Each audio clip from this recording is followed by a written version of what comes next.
yeah, we want retribution. Oh yeah, we want retribution. Oh yeah, we want retribution. Yeah, we ran out of patience. Boil up with a cold hard hatred. I can feel the vibration. Feet in the streets, it's a new sensation. I wanna break faces on the pavement. I wanna make greatness look complacent. Adrenaline awakened, I can taste it. We can make an impact, grab and then take it. Like a disease, bring to their knees. Thanks for their disease. Just like a weed.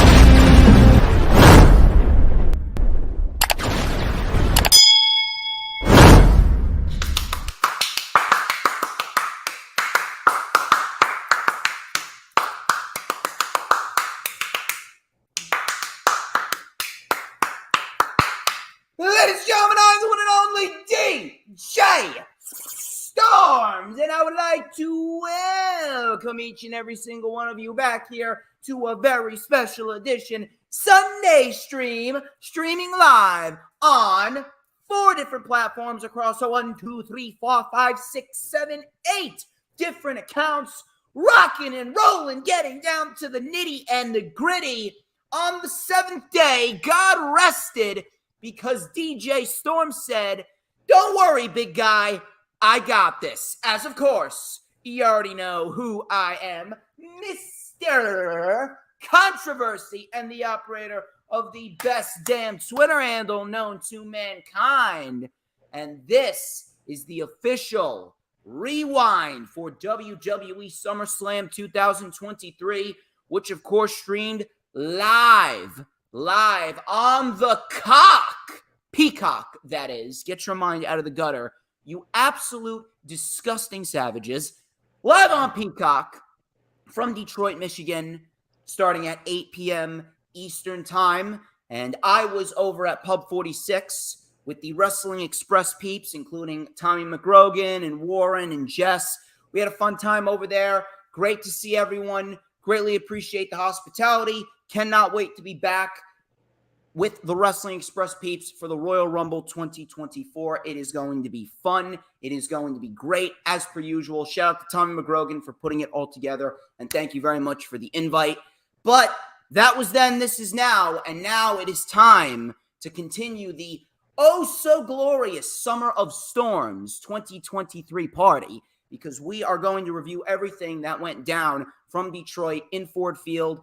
And as you can see, I am not alone. He is the creator of the Wrestling Experience Show, which you can catch every single Thursday at 7:30 p.m. Eastern Time.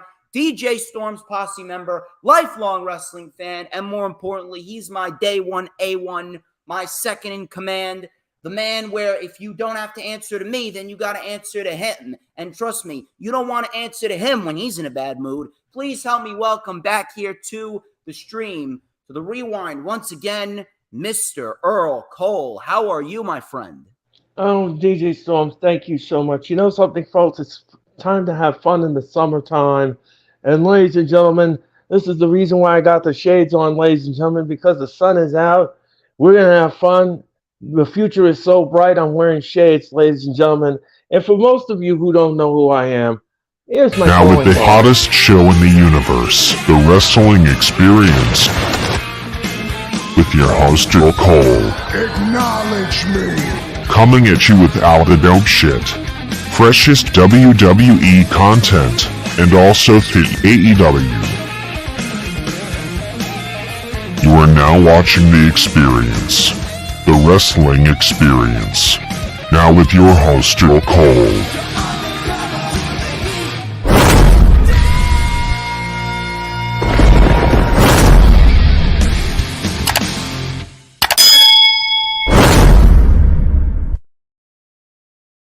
That was amazing. Don't you just love it? Don't you just love it? And it never gets old, ladies and gentlemen. It just never gets old, especially when you get beamed on the mothership, ladies and gentlemen. I was waiting Especially. for it. I was waiting to hear that. No, I'm serious. I'll be going on the mothership on Thursday. Yeah, that's right, ladies and gentlemen. If you all don't know by now, if you haven't heard by now, ladies and gentlemen, for the first time in history, I'm going to have two guests that usually I do separate and I do have them come on the show separately, but we're going to put them together.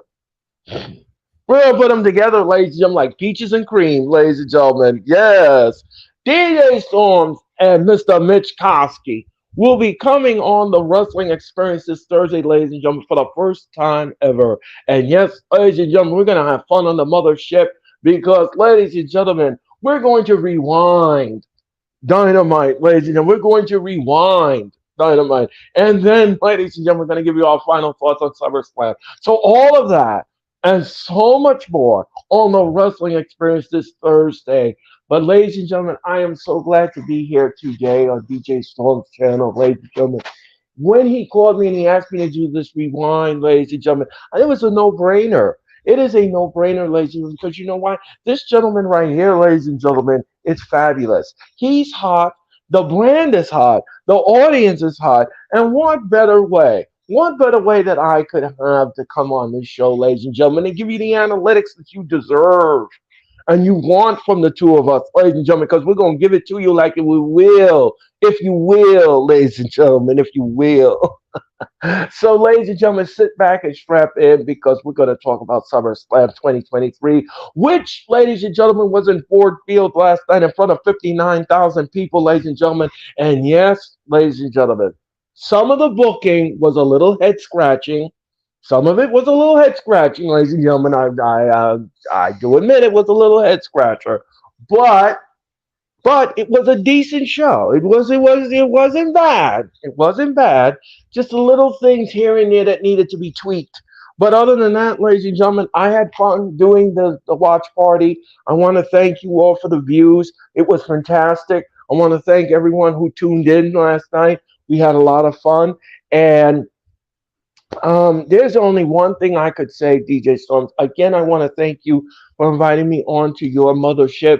And of course, letting this mothership attach itself to your planet and let all the stars come aligned. So, guys, if you want to follow me on social media, you can do so very simply. You can follow me on social media very simply. All you have to do on Twitter is WWE Earl C. That is WWE Earl C on Twitter. Instagram, you can always follow me at Earl C99. Make me a friend on Facebook. And, ladies and gentlemen, I just may invite you to join the DJ Storm Posse page, ladies and gentlemen, which, ladies and gentlemen, I am a senior administrator of the page. I give you news, rumors, and reports every day of the week. And, ladies and gentlemen, if you don't know by now, you can log on to my YouTube channel and you can watch the encore presentation of my shows anytime, any place, anywhere, on the beach, in the hotel, wherever you're lying, wherever you're doing. All you're going to do is just log on and like, subscribe, and comment, and I will greatly appreciate it. So, again, DJ Storms, I want to thank you so much for inviting me. You're fabulous, and I wish you the best, my friend. And let's get on the beach and let's get this SummerSlam party going. We're going to get it going, that's for sure. Shout out to everybody in the chat so far. We got James Punasteca. We got Mac the Giants fan. And we also got Mitch Koski. Yes, you do have to watch Orange Cassidy on Wednesday because he is absolutely fantastic at what he does. So sit down, shut your mouth, and do your job. Or else I'm going to have to take over Hardcore Sports. Anyway.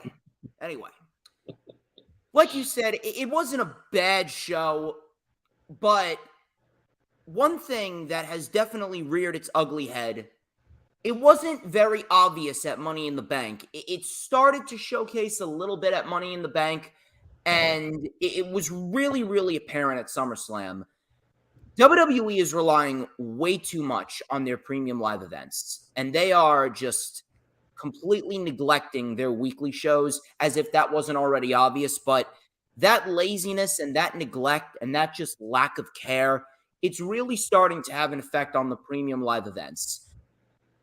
Don't you think that it would have been better if we had gotten a proper build outside of whatever Roman and Jey Uso were doing? Don't you think that the Intercontinental title match would have been a bit better? Don't you think that the women's triple threat match would have been a bit better? Don't you think that the Battle Royal would have felt more important if you actually put something on the line and you gave it some sort of stake? That's the problem with WWE. They have relied way too much on their premium live events because they have easily the best roster that they've ever had in the history of their existence. And right now, you can literally throw anyone out there on weekly television or PLE, and they will deliver a fantastic match. The majority of that talent is absolutely unbelievable. You may not realize it because the weekly shows are just so horribly produced. But the WWE product is home to some of the greatest professional wrestlers on the planet. And a lot of the wrestlers don't get their just due because of the terrible booking. But you take a look at SummerSlam from top to bottom, and you can clearly see where things are going wrong. Whether it be matches not getting enough time, whether it be the character portrayal and the storylines not being interesting. And the biggest storyline that they have right now in the WWE, the biggest storyline and the biggest angle since the Yes Movement, that's even starting to take a hit. A lot of people may not acknowledge this, but it's becoming very, very, very obvious, especially after last night. The entire Bloodline storyline is really getting stale. So much so that WWE had the balls, or I should say Vince McMahon had the balls, to give us a heel turn that doesn't make any sense whatsoever. And it doesn't matter how many times you want to justify it, and we're going to go in depth on it when we get to the main event. Jimmy Uso turns heel on his own brother Jey, allowing Roman Reigns to retain the WWE Undisputed Universal Championship. It doesn't matter what way you want to spin it. It makes absolutely zero sense. And no one, at least nobody with a brain, was asking for this. What reason does Jimmy have to turn on his own brother Jey? There is legitimately nothing that Jey has done to ever wrong Jimmy. Jey wasn't even the first one to turn on the Bloodline. It was Jimmy.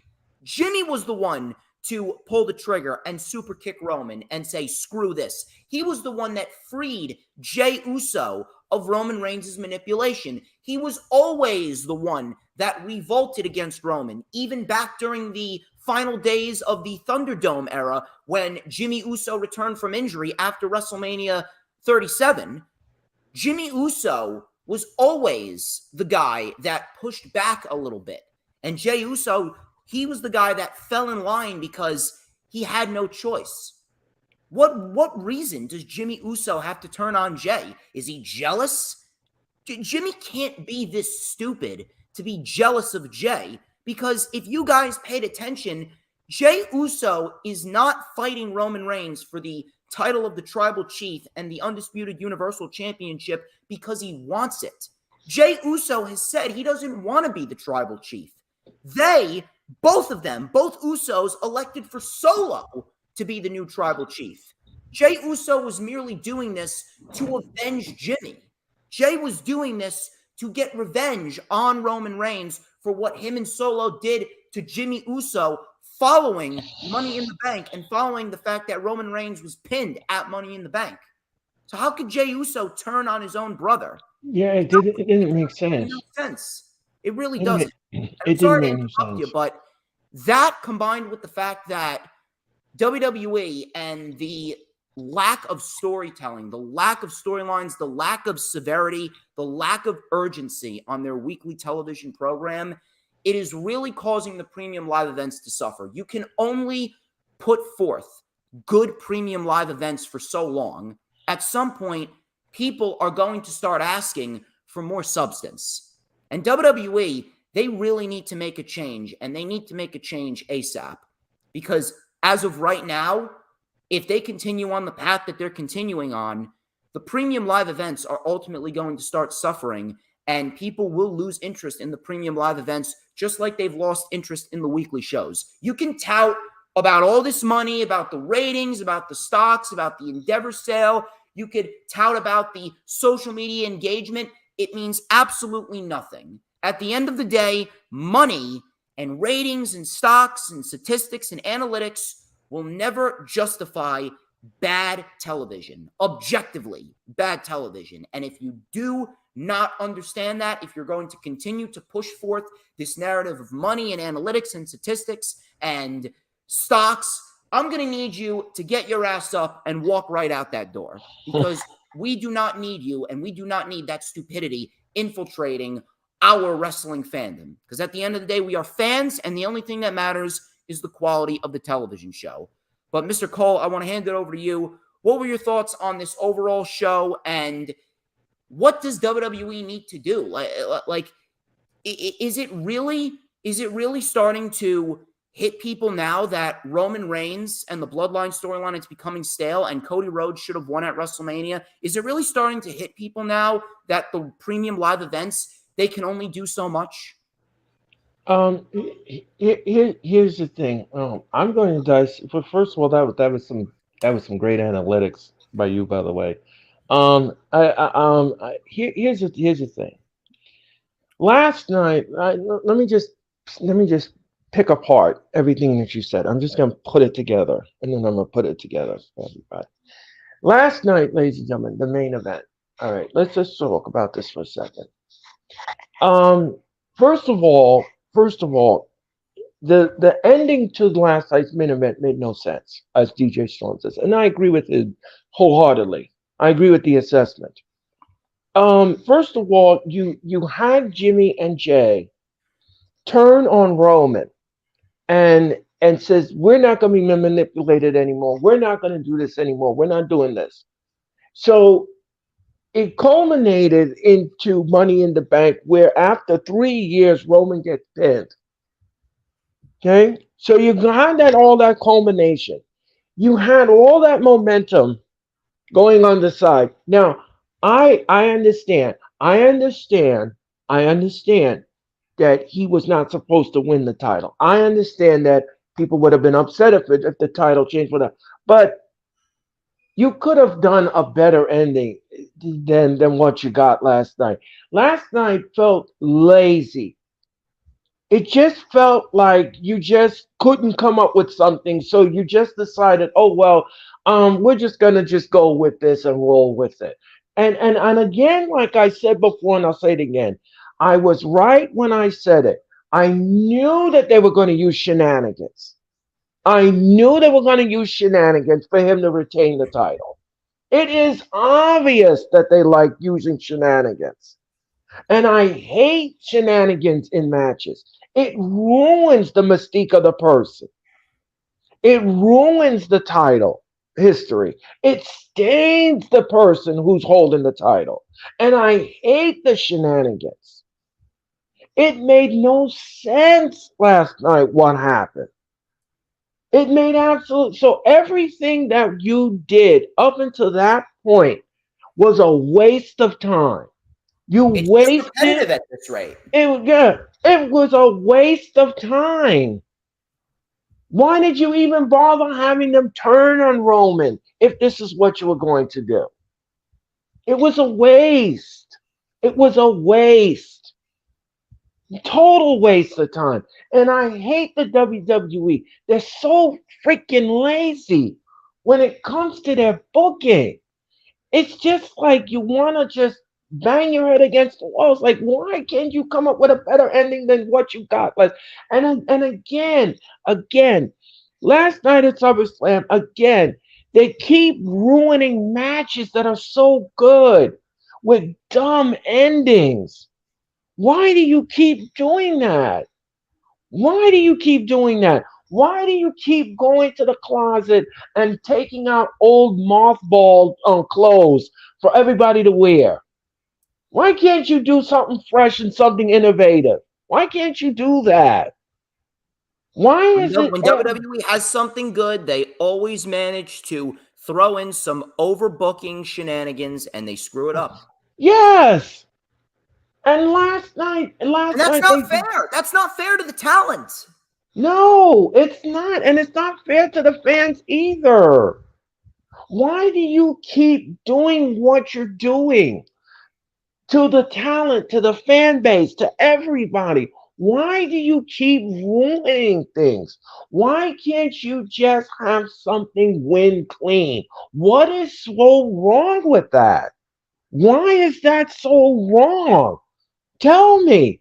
Maybe I should not be a wrestling fan anymore. Tell me. Tell me something. Tell me something. What is so wrong about winning matches clean? Why do you got to put dumb, whack finish shenanigans in every single match? It's redundant. And I told everybody last night. I told everybody. Everybody in their mind, their paw were up there saying to me, oh, there's no shenanigans going to be. Yes, there is going to be shenanigans in this match. Yes, Roman always retains his titles with shenanigans. Ref bump, this goes out. Here comes Elsie. All her friends come out the barn. Everybody wants to play. And then Roman retains the title. That's the first time I've ever heard that phrase. Here comes LC. Yes. I've never heard that. So stick with me. Stick with top out of me. Yeah. Stick with me. I'll teach you a lot of things about me. Anyway, ladies and gentlemen, I digress. Anyway, ladies and gentlemen, I mean, it is just ridiculous. It's just ridiculous. This company. Why do you keep doing it? And I'll tell you this much, ladies and gentlemen. Last night, SummerSlam, ladies and gentlemen, the build was lackluster. Mm-hmm. Very lackluster. There was no rhyme or reason why that happened. There was no rhyme or reason. And the thing is that, again, I agree with like DJ Storms is saying here. You focus too much on one storyline, but you're destroying the other storylines that are in the file cabinet. It's just straight up neglect. It's neglect. And the thing is that it's just, I'll give you an example, ladies and gentlemen. Cody Rhodes and Brock Lesnar. Now, and they had a great match. Yeah. And again, you didn't explain why this happened. I mean, it was it's just the things that they do, it just behooves me. It's mind-boggling. And we're going to go in depth on everything. Yes, we will. Before we do, we got a lot more people filing in. Thank you to Dee Dee, Peanuts, Dylan, Sarah Hapka. You guys are fantastic. Greatly appreciate all of you stopping on by and watching the greatest 1-2 combination in the IWC. If you guys haven't already done so, please make sure you follow me on Twitter at HistoryMakerDJS, or actually it's X. So I'm gonna have to switch that up. It's no longer Twitter; it's X now. You can follow me on there at HistoryMakerDJS, as well as Instagram at HistoryMakerDJS. Add me on Facebook as well for collaborations and business inquiries. Please send me an email. My email is StormsTakeOver@gmail.com, like the official DJ Storms business page.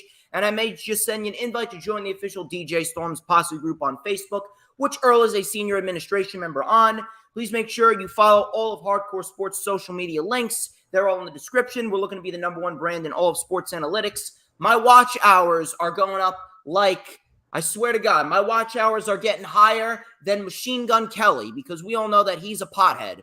I'm telling you, they're getting higher and higher and higher as the days go on. So please make sure, if you haven't already done so, hit the like button on the stream, no matter where you're watching it from, and share the stream out on all platforms of social media, including Twitter, Instagram, Facebook, Pinterest, Tumblr, Snapchat, TikTok. So that way we can get as many people in here as possible, and my watch hours will skyrocket through the roof. I'm telling you. Everyone needs a little dose of DJ Storms in their life, because I make people's lives better. I mean, just look at Earl Cole. He's living the high life. Now, if you haven't already done so, please hit the subscribe button, whether it be on my channel, whether it be on the Hardcore Sports channel or Earl's channel, which we are streaming live on right now. Streaming live on 3, and I mean 3 YouTube channels 2 Twitter handles, 2 Facebook places, including a group and my personal Facebook, and then the Hardcore Sports Twitch. Plenty of outreach, so share it out. Hit the subscribe button, whether it be on my channel, Hardcore Sports, or Earl's channel, and hit that notifications bell with a huge coup de grace, because that way you're going to know whenever I pop up on YouTube. Because whenever I pop up on YouTube, oh, baby, it is the best time to be on YouTube. You know why? It's because the only time that you can get to see this glorious sideburn chin strap combination and this beautiful mustache right here. Earl, you have not had this in a while, and my God, I can imagine that you are happy for what's going to happen next. The comb. Oh, yeah, baby. Yeah. Crafted. This is a new one, too, so it's fresh, beautifully crafted, magical ace comb right here, and we're going to light it up on the stream, on the rewind, with a little and a dash of and a whole lot of because like a hot, fresh Angus beef cheeseburger hot off the grill, I am just so good. I'm the tastiest snack in the IWC, and everybody wants a piece of the Stormsmeister. You already know the drill. Anyway, enough of the self-brand promotion and the advertisements. We are going to get straight into the festivities here. The show kicked off with Logan Paul and Ricochet, and this was easily the best way to kick off the show. And these two had a top contender for match of the night, but ultimately that was taken by Balor and Rollins later on in the show. But these two really set the pace very nicely for what was to come for the rest of the show. And this was actually one of the matches that was fairly built up pretty well. It was built up fairly okay. And Ricochet really got a nice spotlight going forth into this match with Logan Paul. And Logan Paul and Ricochet, they bounced off of each other very, very well. And I was very, very happy that Ricochet was given a prominent spotlight on Monday Night Raw throughout the course of the summer, because he is more than deserving of it. So Ricochet was in control early on. Paul came back with an elbow, spinning back elbow, and Paul then with a reverse DDT to Ricochet on the apron. Nice running power slam. So a little shot at Ricochet's tag team partner, Braun Strowman. And then he did a running split-legged leg drop, which he calls the Hogan Paul. So I actually popped for that. I thought that was a very, very nice little dig by Logan Paul, a nice little homage to Hulk Hogan. Thought that was very nice. Ricochet then went for what looked to be a people's elbow. He hit the people's moonsault instead. So Logan Paul then delivered a back body drop to Ricochet, which sent him high up into the air. Paul went for a Spanish fly on the floor off the apron. Both men landed on their feet, and Ricochet delivered a Spanish fly to Logan Paul on the floor, which looked brutal. Back in the ring, Logan Paul delivered a slingshot, buckshot lariat over the top to the floor. So a buckshot plancha, if you will. Back in the ring, high cross body and a standing moonsault by Logan Paul for a 2. Ricochet with a beautiful, beautiful swinging neck breaker off of the top rope. That got a 2. Ricochet mounted a comeback with a springboard clothesline and a running shooting star press for a 2. We had a moonsault into a tornado DDT by Logan Paul. Beautifully done. Zigzag by Ricochet in tribute to Dolph Ziggler. Ricochet went for the shooting star press, but Logan Paul got his knees up and delivered a roll-up for a 2. Logan Paul with an alley-oop facebuster and a beautiful springboard frog splash, which got a 2. Ricochet with a detonation kick, a rolling Death Valley driver, and a moonsault out of the corner. That got a 2 count. Ricochet went for the 630. Logan Paul moved out of the way. Ricochet landed right on his back. And Logan Paul had someone at ringside. We didn't see their face. All we saw was this long-haired individual wearing all black, covering their face. Logan Paul was slipped brass knuckles, and he delivered a brass knuckles punch, and Logan Paul beats Ricochet with the brass knuckles punch. First off, this was a great match, and easily Ricochet's best match on the main roster since he's gotten called up.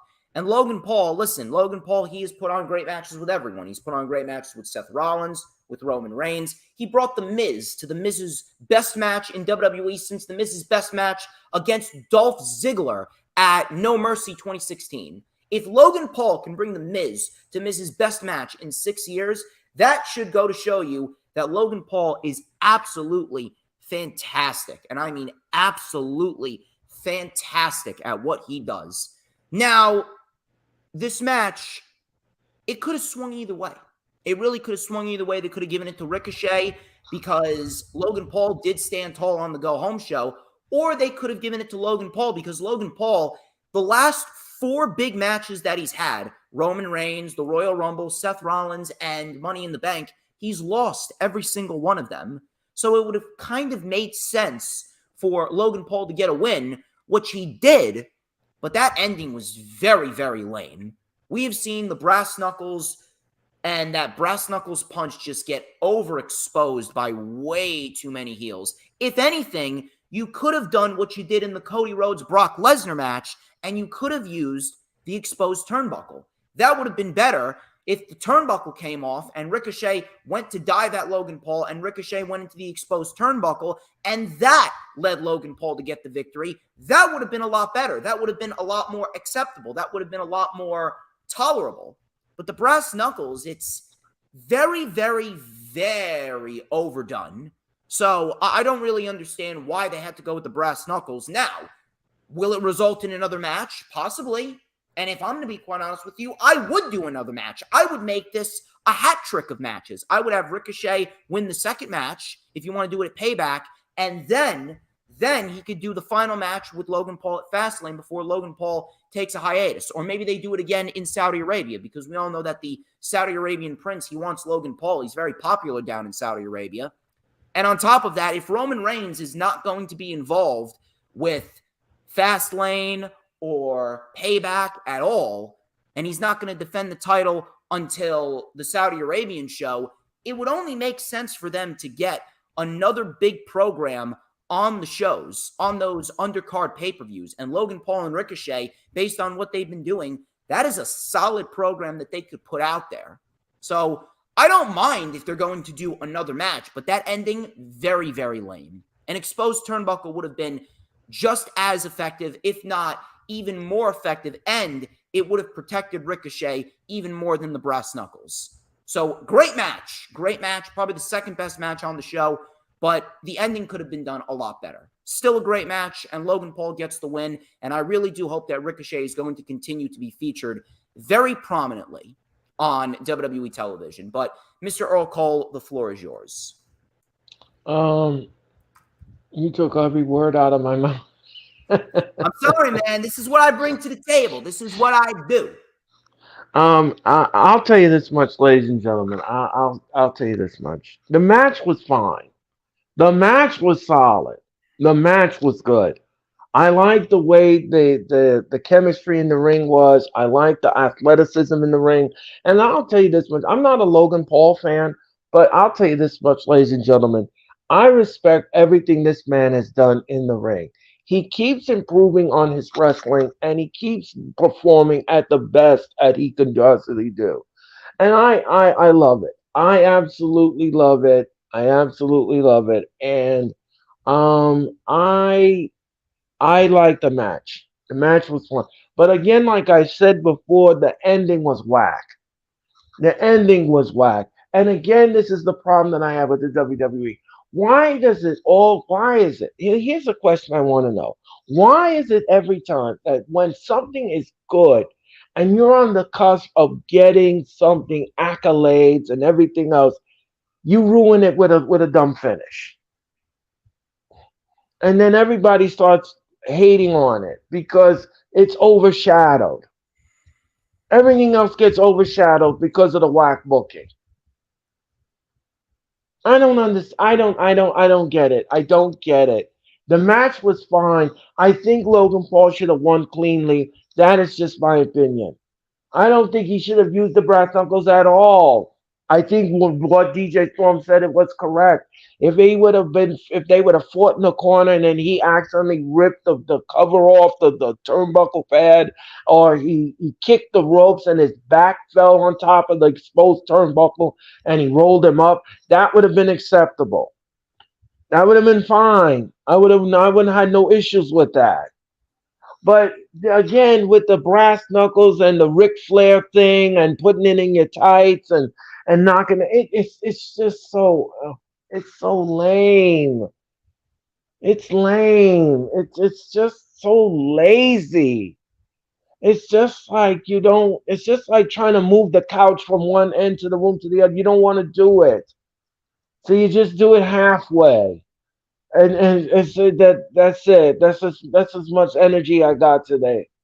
I mean, this is just ridiculous. The match was fine. I don't have any issues with it. I just didn't like the ending was whack. The ending was whack, ladies and gentlemen. It was just no good. It didn't sit well with me at all. It's just typical WWE lazy booking. And here's a hashtag, ladies and gentlemen, that you need to use all the time when you feel down or whatever, and you feel down on WWE. What are you doing? WWE. What are you doing? What are you doing? I don't think they even know what they're doing anymore. Dang it. Damn, why you ruined the match like that? That was but again, like I said before, I'll say it again. Great chemistry, great nuance in the match. Just didn't care for the ending. Good stuff. Good opening to SummerSlam, but didn't care for the ending. Now, based on the ending, can you see this continuing into the next couple of pay-per-views? Yeah, it left an unanswered question. It just left an unanswered question here. Now, I can see them doing it at Payback and then probably holding off the third match until the Saudi show because, let me tell you something. The Saudi Arabian crowd is great. Over the last couple years, that Saudi Arabian crowd has really, really turned up a notch. The Saudi Arabian crowd may very well be one of my favorite crowds for WWE events. They are fucking loud, and I mean, they're passionate. Yes, I'm loving these Saudi Arabian events in recent years. These Saudi Arabian events have really turned into something. So if we are going to get the Saudi Arabian crowd getting a Logan Paul versus Ricochet match, I mean, holy shit, that could very well be a match of the year candidate if they want it to be. Right. So, okay. So let me ask you. Yeah. Do you see this being a hat trick of matches? You see it happening at Payback and then Saudi Arabia, or are they going to move Logan Paul onto something else, or are they going to move Ricochet onto something else? Well, it all depends on what road they want to travel on here. It all depends on their thought process. Does Ricochet feel that it was done? If he's done with him, we have to wait and see what happens on Monday Night Raw. We'll have to wait and see if he cuts a promo and comes out and say, he could come out and say, listen, you didn't get the best of me at SummerSlam. You cheated. He could say something like that in the promo. And he wants another piece of him. That could possibly happen. I could possibly see that happen. And I wouldn't have any issues with it either because, let's just face it, he did cheat to win. Even though the ending was... If anything, this could end up being one of the very few things that carries Raw during the fall. And after September, WWE is going into a very rough period because October, November, and December, during the Halloween, Thanksgiving, and the Christmas period, that is the point of the year where people really don't care about pro wrestling. That's when they care about pro wrestling the least. So if they need something to go into the fall, I do believe that Logan Paul and Ricochet could very well be a decent little program that could bleed into the fall and make Monday Night Raw somewhat bearable. Because right now they don't have anything on Monday Night Raw outside of the Judgment Day. Yeah, and another thing too is that they're going to be coming up against this football season. Mm-hmm. You can imagine how that's going to pan out for them. So that's another thing too. If you want to keep that audience, you better come up with a game plan because once football season comes, I don't know, man. I can see the ratings go way down if it's not being produced correctly. We're going to Uh, discuss that, that's for sure. And I'm sure you'll have a lot to yeah, say about that on the Raw watch along. But yeah, Logan Paul gets the win. And yes, if anything, the best route would be to have this program continue into the fall. right. So we had Cody Rhodes and Brock Lesnar as match number 2. Cody Rhodes and Brock Lesnar, match number 2. I was actually a little shocked that they put this on second, but I think it was probably for the best. Now, we all know how terrible this program has been. And it's been as terrible as it's been because there has been absolutely no reason, no rhyme or reason, not even a little innuendo or a hint as to why Brock Lesnar even decided to dismantle and demolish Cody Rhodes on the night after WrestleMania in the first place. It's been the same thing every single week. We have Brock Lesnar destroying Cody Rhodes, then they take a week off, and then the next week we have Cody Rhodes come out, adrenaline in my soul, do it all, get them on their feet. Oh! So he comes out with the theme song. He comes out with the theme song. He recycles the same thing about Brock Lesnar, how he's an NCAA world champion, and he is a world champion in the UFC. He's a world champion in WWE. Lesnar comes out. He comes out strutting in his cowboy hat, German suplexes Cody, breaks his arm, Kimura lock, F5, beats him in front of his mother, and the fans boo. No rhyme or reason whatsoever. And people have gone out of their way to try and justify the horrendous storytelling, or should I say lack of storytelling. It's ridiculous. My favorite movie of all time is The Blues Brothers. My favorite movie of all time is The Blues Brothers, and The Blues Brothers has one of the greatest police car chase scenes of all time, and that police car chase scene was absolutely fantastic. It was absolutely unbelievably and unbelievably hilarious at times as well.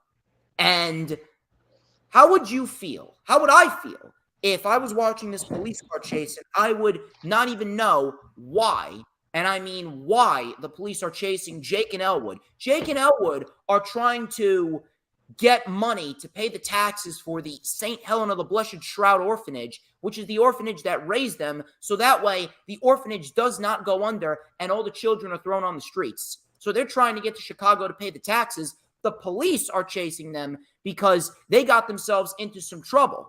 How would it feel if this police car chase was just happening for no reason and Jake and Elwood were just running away from the cops for absolutely no reason? Everything needs a reason. Everything needs something. We need substance to everything, and we got no substance here. On top of that, we all know that Brock Lesnar is a lazy bum. He does not care whatsoever, and this second run with WWE since he came back at SummerSlam, It's been horrendous. yes, this entire run, outside of the match that he put on with Roman Reigns at last year's SummerSlam, this entire run has been horrendous. It's been absolutely horrendous. It's been the same match every single time. I don't think he's wrestled one match outside of his matches with Reigns. Not one match of his outside of his matches with Reigns has gone over 10 minutes. But we get this match. And even though the program has sucked, and even though Brock Lesnar is lazy, and Cody Rhodes, his booking has been terrible. Cody Rhodes has been ruined. He's been made into a bargain basement John Cena, cutting nursery rhymes in his promos. All he is a theme song. However, Brock Lesnar showed up to work tonight. Brock Lesnar showed up to work. Cody Rhodes, this reminded me of the Cody Rhodes of old, and this was a very, very good, very simple heel babyface match, which ended very nicely, and we got a great ending with Brock Lesnar shaking Cody Rhodes' hand, embracing Cody Rhodes, and raising Cody Rhodes' hand, and Cody Rhodes gets the seal of approval from Brock Lesnar. So in the end, Cody Rhodes and Brock Lesnar, which I thought was going to be a disaster, ended up turning out to be probably the third best match of the night. Probably the third best overall match of the night, if we're going to be real here. I didn't have any problem with this overall match at all. So the fight started immediately. Cody with a couple of disaster kicks. Lesnar would not go down. Lesnar drove himself into the post when Cody sidestepped him. We had a big suicide dive. Lesnar with a belly-to-belly suplex, and he slowed the pace down. German suplexes, and Cody kept on getting tossed out of the ring, and he kept on getting back in. So this was the story that they were telling here. Brock Lesnar with the German suplexes, with the F5. He F5'd him on the floor. Cody got back into the ring. He beat the count again. Lesnar looked like his head was about to explode. Lesnar said, okay, screw this. You want to get up after an F5? You want to get up after a suplex? He F5s Cody Rhodes through the announce table. The table shatters. Ref counted, but Cody beat the count again. Lesnar looked down at Cody and said, this is only going to get worse for you. We had a belly-to-belly overhead throw. Cody then pulled the turnbuckle pad off, and that was going to be used later on. Lesnar was then sent into the post again, and Cody used the steel steps on Lesnar. No DQ whatsoever. I don't know why, because it didn't have a stipulation. It was a normal one-on-one match, and the referee, like a dumbass, doesn't call for a disqualification. Cody then, with a Cody cutter in the ring, another Cody cutter coming off of the top, which looked fantastic. Lesnar kicked out. Lesnar then locked in the Kimura lock. Cody did not tap. Cody reached for the ropes, and he got it. Brock then was sent shoulder first into the ropes himself, and then Brock was locked into a Kimura lock by Cody Rhodes, and it was in deep. Now, I didn't think that they were going to have Brock Lesnar tap, but it was certainly a nice little spot in the match where they tried to make you believe, oh my God, can Cody Rhodes tap out Brock Lesnar?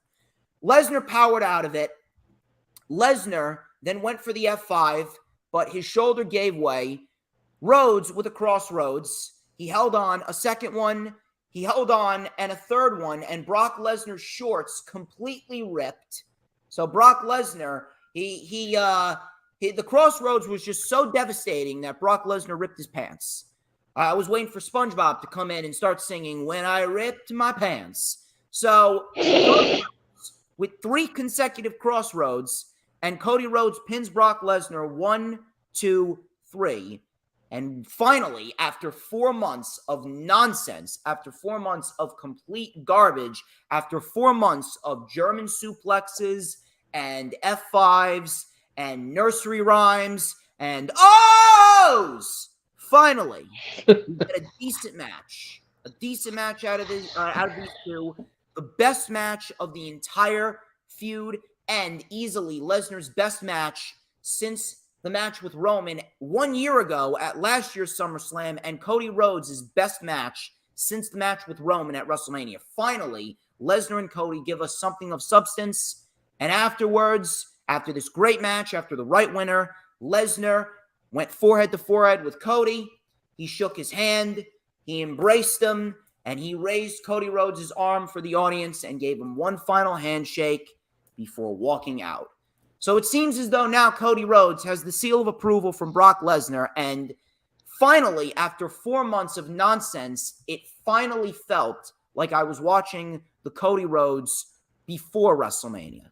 So I didn't have a single issue with this. I didn't have a single issue with this whatsoever, and thank God it's over. Thank God it's over. Now the question is, what are they going to do with Cody Rhodes following WrestleMania? Or SummerSlam, rather, excuse me. What are they going to do with Cody following SummerSlam? Is Drew McIntyre going to turn heel? Because we're going to talk about that in a little bit. Drew could turn heel. Is Randy Orton coming back? He was said to be in the Detroit area for SummerSlam, but we didn't see him on the show. Is Cody Rhodes going to challenge Seth Rollins? Is Cody Rhodes looking to go over to SmackDown and challenge Roman? Is Bray Wyatt coming back? I don't know. It's very, very, very unpredictable. Sometimes that's not always the best thing. And we're going to talk about that more when we get to the main event. But for one night, Brock Lesnar and Cody Rhodes produced something very good. Brock Lesnar gave the seal of approval for Cody Rhodes. And Cody Rhodes finally finally, after all this time, seems like he's back on the right track. I'd like to hope that this continues. Finally, Cody has his momentum back, and we can be done with this nonsensical garbage. Earl, let me hear it. First of all, I was very glad that Brock Lesnar, excuse me, I was very glad that Brock Lesnar wore underwear under those shorts because I don't think I would want to see them jiggly bits. I don't think I want to see that. I'm so sorry. I'm sorry. I don't want to see jingle all the way. Anyway, ladies and gentlemen, I digress. I digress.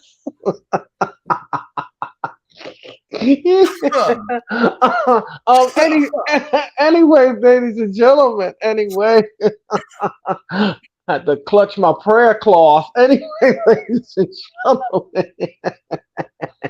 Anyway, ladies and gentlemen, the match was fine for what it was. But again, like I said before, this story, I couldn't invest in this storyline, ladies and gentlemen. I'm sorry, I just could not invest in it. I could not invest in this match. No way, I couldn't. But last night, the sportsmanship of Lesnar, I applaud Lesnar for doing that. I thought he was going to beat Cody Rhodes down when they were going head to head like that, but that's not what we got. Good match. Yep, it was decent. It was great. It was clean. There was no shenanigans in the match. Everything went fine, and I liked it. I really, really, really liked it. And yeah, I'm just glad that this feud is over with, and that Cody can get into some kind of other program so that he can continue his journey on to WrestleMania 40 in Philadelphia, which, by the way, I'm going to be attending both nights, ladies and gentlemen. Um, I'll tell you this much. WWE owes Cody a receipt here. They owe him a receipt. And I know that him winning at WrestleMania 40 is not. I know everybody's like, well, that's not going to feel. Yes, it will feel special because he won the belt on the grandest stage in the mall at the 40th anniversary of WrestleMania.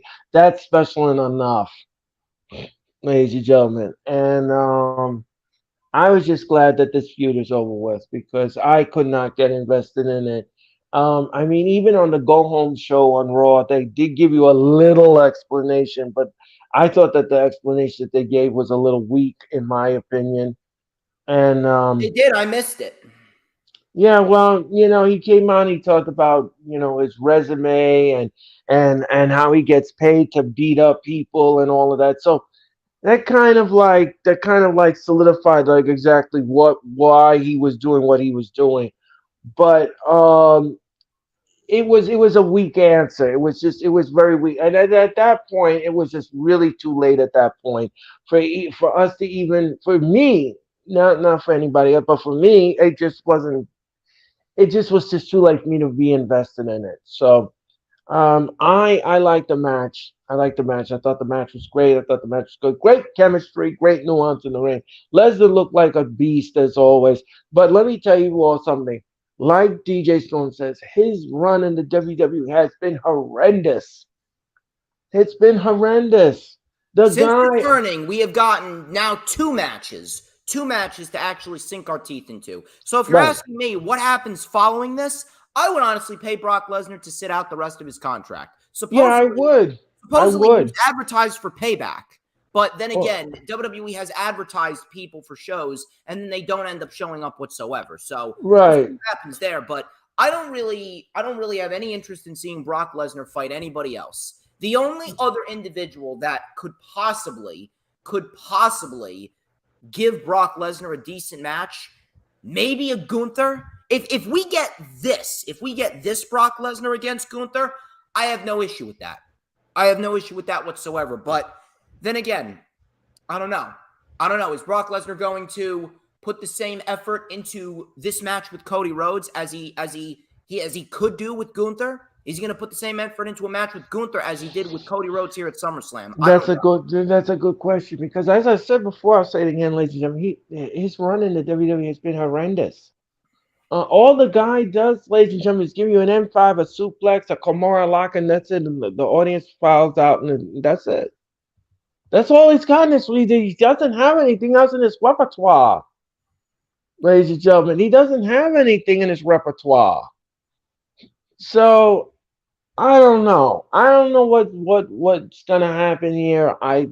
If he's advertised for payback, who's his opponent gonna be? What is he gonna do with that? I don't know, and I don't care.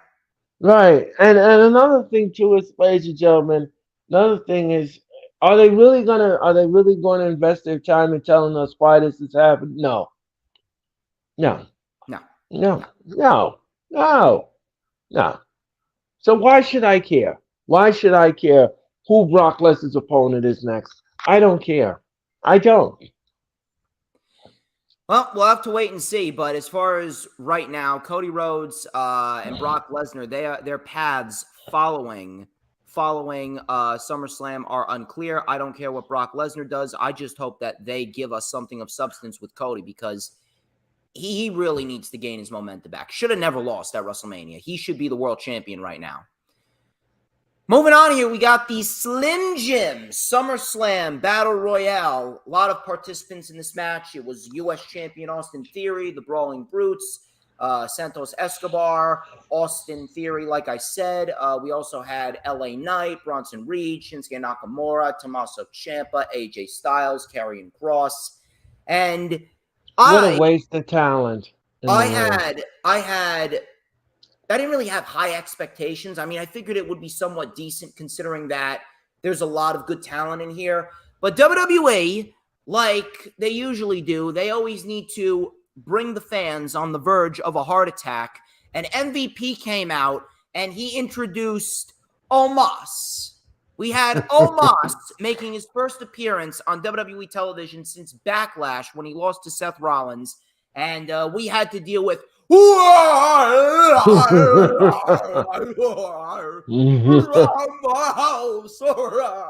had to deal with that for about half of this battle royal, and thank fucking Christ that they eliminated Omos. Let me ask you something. Were you nervous when he came out? Because I thought at one point in the match, I thought the way he was eliminating everybody, I said, "Oh no, don't tell me this is gonna be a squash. Don't tell me this is gonna." I thought he was gonna win the whole thing. That's what I thought. He was gonna win the whole thing when MVP announced him. Because he was eliminating people left and right. He was eliminating people left and right, and I thought in my head, I said, "Don't tell me you're just gonna book it like this. He's just going to come in here and just waste everybody away, and then that's it?" Oh, jeez. I'm telling you, man, I was on the verge of breaking some glasses over in Pump 46. I was on the verge. I'm like, for the love of God, please do not eliminate LA Knight. I actually thought that it was going to come down to LA Knight and Omos, and they were just going to stick it to the fans by having LA Knight eliminated last by Omos. So I was fearful there, but thank God that we ended up getting the Nigerian botch eliminated halfway through this battle royal. So pretty much halfway through the battle royal, everyone ganged up on him and they eliminated Omos. And then we were down to Grayson Waller, Karrion Kross, AJ Styles, Bronson Reed, Shinsuke Nakamura, Tommaso Ciampa. The Miz was eliminated by LA Knight. We had Knight eliminating Reed. Grayson Waller was eliminated by Sheamus. Styles eliminated Kross. We were down to AJ, Sheamus, and LA Knight. Sheamus with a bro kick, and Styles was gone. And Karrion Kross actually aided in the departure of AJ Styles. It was now down to Sheamus and LA Knight, the same two people that were involved in the match the prior night on SmackDown. Now, when I was watching this, I thought to myself that based on the fact that LA Knight came out victorious on SmackDown against Sheamus, I didn't think LA Knight was going to win this. And considering Sheamus he's been rather vocal about not being used correctly, and he felt as though he had a lot of organic momentum coming out of Clash at the Castle last September, and they wasted him, and there could have been so much more done with the Brawling Brutes. It almost felt like Sheamus was going to win this so that way WWE could throw him a bone, even though they're not necessarily throwing him a bone. But in the end, Sheamus, he was teetering on the apron. We had Knight jumping up to the top rope when Sheamus got himself to the top rope, delivering an avalanche belly to belly. And Sheamus was clotheslined over the top rope. And finally, LA Knight, after four major attempts at giving LA Knight a major win, finally, LA Knight gets something. Now, it's a Slim Jim Battle Royale, and this Battle Royale was merely done because of WWE wanting to do some advertisements and get some money from Slim Jim and advertising that toxic processed meat snack. But at the end of the day, they gave the fans something. Now, I don't want everyone to be jumping for joy and throwing a party in the streets and say, "Oh, LA Knight's gonna get his push, hooty hoo." No. Calm down. Bring yourself back down to earth here for a minute. What did LA Knight win? Nothing. What did LA Knight win? What was on the line here? Nothing. There was nothing. Nothing whatsoever. For those of you that are going to jump up and down and say it's a push, it's not a push. See, No. WWE wants to make you believe that it's a push, but it's not a push yet. What did LA Knight win?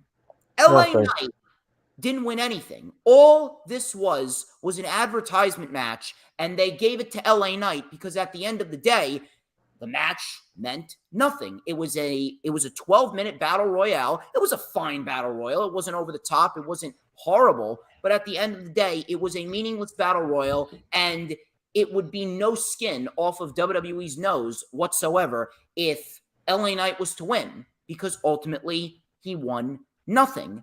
Now, if this results in LA Knight gaining more momentum and challenging for the United States Championship, potentially at Payback, that would be a different story. There's a difference between Money in the Bank, the United States title, and a meaningless battle royale.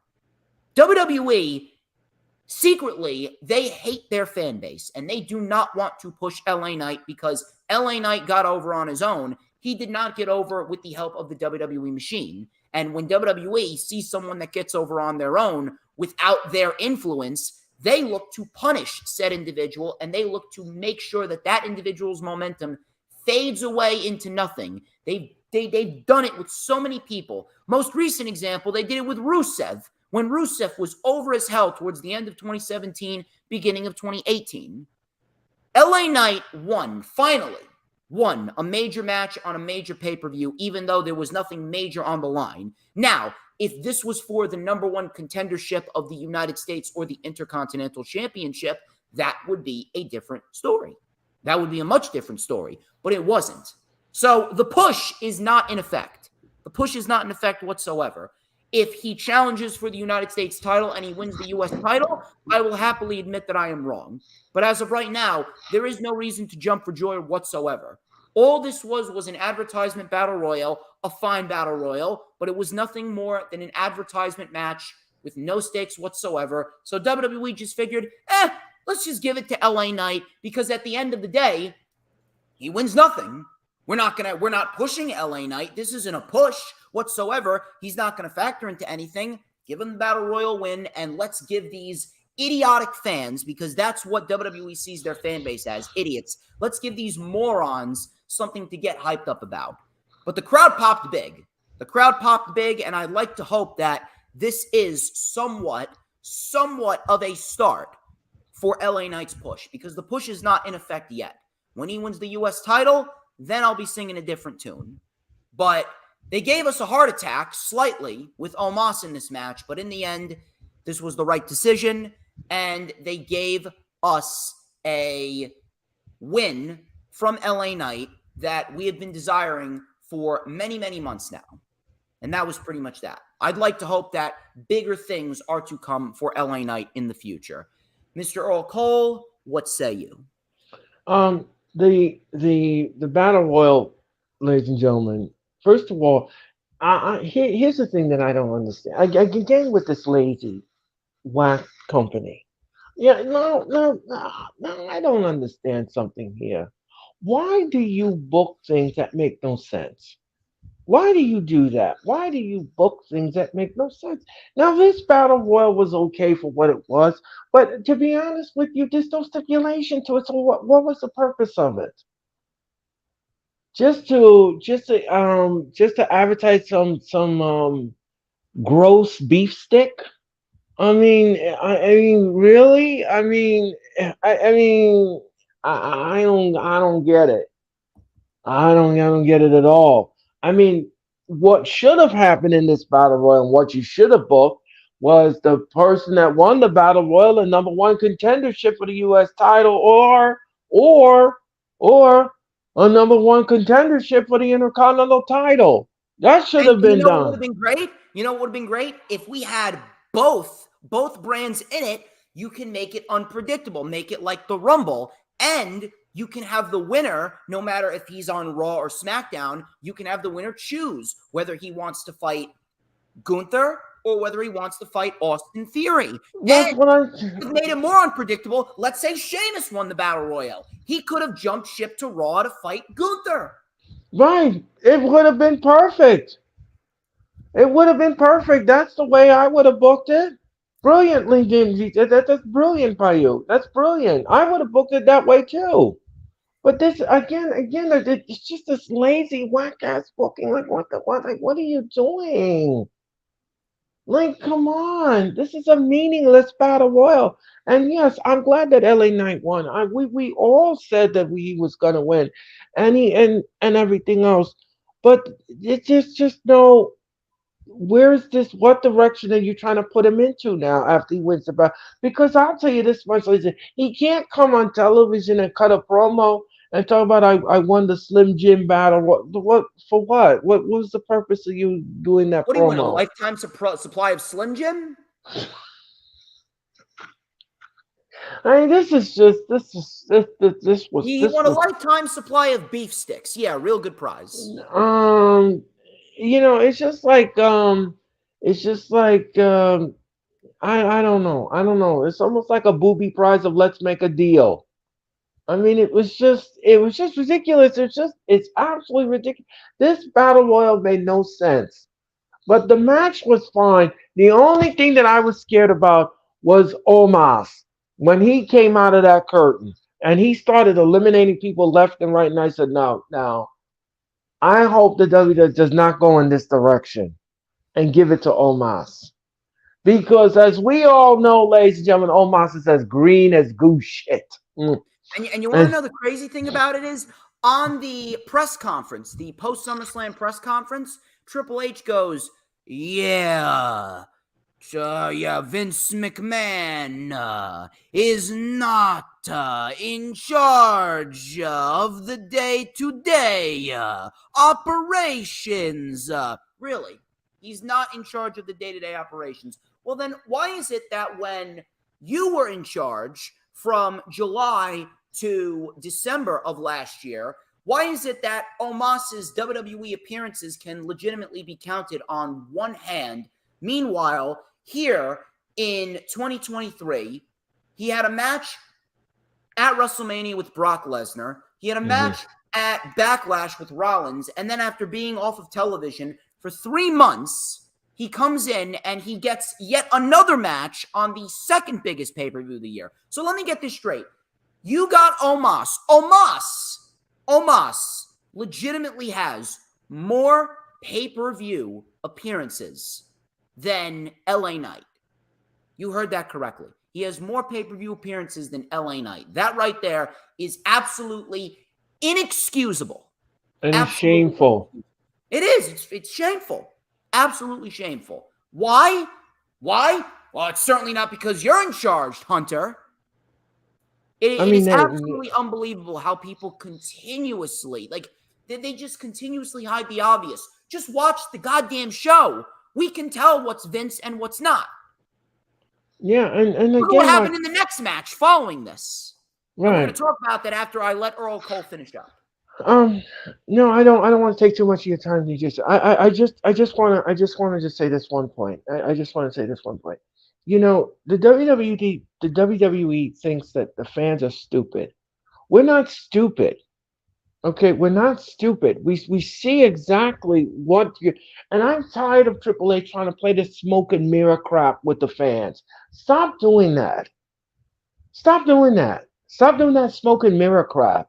We know what the situation is. We know what it's, we know he comes in there and he controls everything. So stop it already.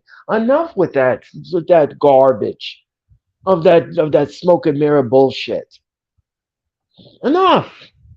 Enough. We're not dumb here. We're not dumb. It's very, very hard, man. It's becoming increasingly hard to sit down and listen to Triple H just completely bullshit the audience as if we don't know what's going on. Yeah, I mean, It it's really is just ridiculous. he thinks that we're mindless. We're not mindless. I know exactly who's in charge of this company. Sad, man. It really is sad, but Eh, unfortunately, this is the WWE product that we are living with right now, oh my where God. everyone is pretty much denying the obvious that Vince McMahon is back in charge because they do not want to screw their position up. I don't know, man. It's rough. It really is rough, and I'm really getting sick and tired of it. I really am. But that was that. That was that. And LA Knight wins. I hope to God that this is not the end of the line and we will see something else going forth into the future. But as of right now, LA Knight, he wins the Battle Royal, and that was pretty much it. From there, we go into the fourth match of the night. Shayna Baszler and Ronda Rousey. MMA Boring. rules. So, listen, here's what I will say. I'm not going to discredit the build because honestly, the build actually wasn't half bad, especially No. that promo package that we got with Ronda Rousey and Shayna Baszler in a sit-down interview with the both of them, where they pretty much went through their history from the UFC into the Four Horsewomen, and then they went to WWE and explaining their friendship and how Ronda Rousey can be manipulative and how Ronda was trying to say that that wasn't true. That was great. That was great. But WWE, they had multiple things wrong with this match. Number one, no one cares about women's wrestling anymore. And this doesn't have to do with any one particular talent. This all has to fall on what WWE did 4 years ago when Ronda Rousey left and Becky Lynch won both championships. She feuded with Lacey Evans. The Right. first feud after WrestleMania was with Lacey Evans, and it was just a complete shit show. They went right back to doing the same thing that they were doing with the women's division before Ronda Rousey even stepped foot in WWE. Ronda made WWE's women's division and women's wrestling a mainstream staple, and WWE just completely wasted it. And ever since then, no one, and I mean no one, has cared about women's wrestling, because if WWE, the top wrestling promotion in the world, is not going to care for it, then why should everyone else? And it's a trickle-down effect, and it trickles down all the way to the fans. That is reason number one. Reason number two, after the first two matches, and combined with the fact that people finally got LA Knight winning a match on a major pay-per-view, people were starting to come down a little bit. They wasted all their energy on the first three matches of the show to a point where Ronda and Shayna were pretty much put in a death spot. And then the third reason is because, listen, I don't care whether you're a fan of it or not. I don't care whether you know some of these people personally or not. I don't care. Mixed martial arts sucks. Mixed martial arts is boring. Listen, the men and women that do it are badasses, but the fights are boring. It's the same fight every single time. It doesn't matter who's in it. It doesn't matter who you bring, on in, whether they're male or they're female. It doesn't matter where it's held. It doesn't matter where they're from. It doesn't matter. None of it matters. Every fight is the same exact fight. You bounce around, you take them down, you bounce around, take down, punches, kicks, submission holds, rinse and repeat. MMA is easily one of the most boring sports in the history of sports, period. It's that and potentially lacrosse. Although I don't really see professional lacrosse anywhere. I would probably put golf in that same camp. MMA is boring. Nothing about MMA is exciting whatsoever. It's the same thing every single fight. There is no differentiating a fight, no matter who is in that fight. It's the same thing. If you enjoy it, God bless you, but it's boring. MMA is boring. MMA does not belong in the world of professional wrestling. Some people were calling that it should have been a fight pit. And to be quite honest with you, that would have fit this match perfectly. That would have fit this match absolutely perfectly. Now, if you weren't going to do a fight pit, because WWE, you know how they're lazy and they don't want to take the ropes down and lower a cage. WWE's too lazy to do some of that shit. And on top of that, Vince would never do it because, oh, pal, I didn't create the fight pit. Where did that come from? Okay, that came from that indie promotion, NXT Black and Gold. That terrible, terrible era of wrestling. That's some good shit. I still produced now. I cannot have that. We ain't doing a fight pit match. It's going to be MMA rules. That's exactly what happened. So combined with the fact that WWE's lazy, combined with the fact that WWE's CEO, the executive chairman, Vince McMahon, does not want to do anything that was created by his son-in-law. On top of all that, if you weren't going to do a fight pit, then Ronda Rousey should have been squashed by Shayna Baszler in 60 seconds because it would have saved the crowd and it would have kept their energy somewhat alive, because after this match, the crowd kind of suffered. It was kind of a tale of two cities with Detroit throughout this show. The crowd was not really woken up until the Finn Balor-Seth Rollins match. And this match between Ronda and Shayna had a major negative effect on the crowd overall. So if you weren't going to do a fight pit, you should have had Shayna Baszler just squash Ronda in 60 seconds, because this went 8 minutes and it did nothing for either woman. The only positive about this match was the fact that Shayna Baszler won. Right. Now, I'd like to hope that she is in line for a push, but at the end of the day, Vince McMahon is still running the company. It doesn't matter whether he's got spinal surgery, whether he's got a search warrant that was issued on him, or whether he had a grand jury subpoena issued to him. Vince is still in charge, and until he's behind bars, I am not going to have any faith that WWE is going to push someone like a Shayna Baszler. So, very slow start. They tried for some takedowns. The crowd was actually, there was reports that the crowd was actually getting up in droves to go to the bathroom and take a piss during this match. Crowd was chanting boring. Both of these two, they spilled to the floor.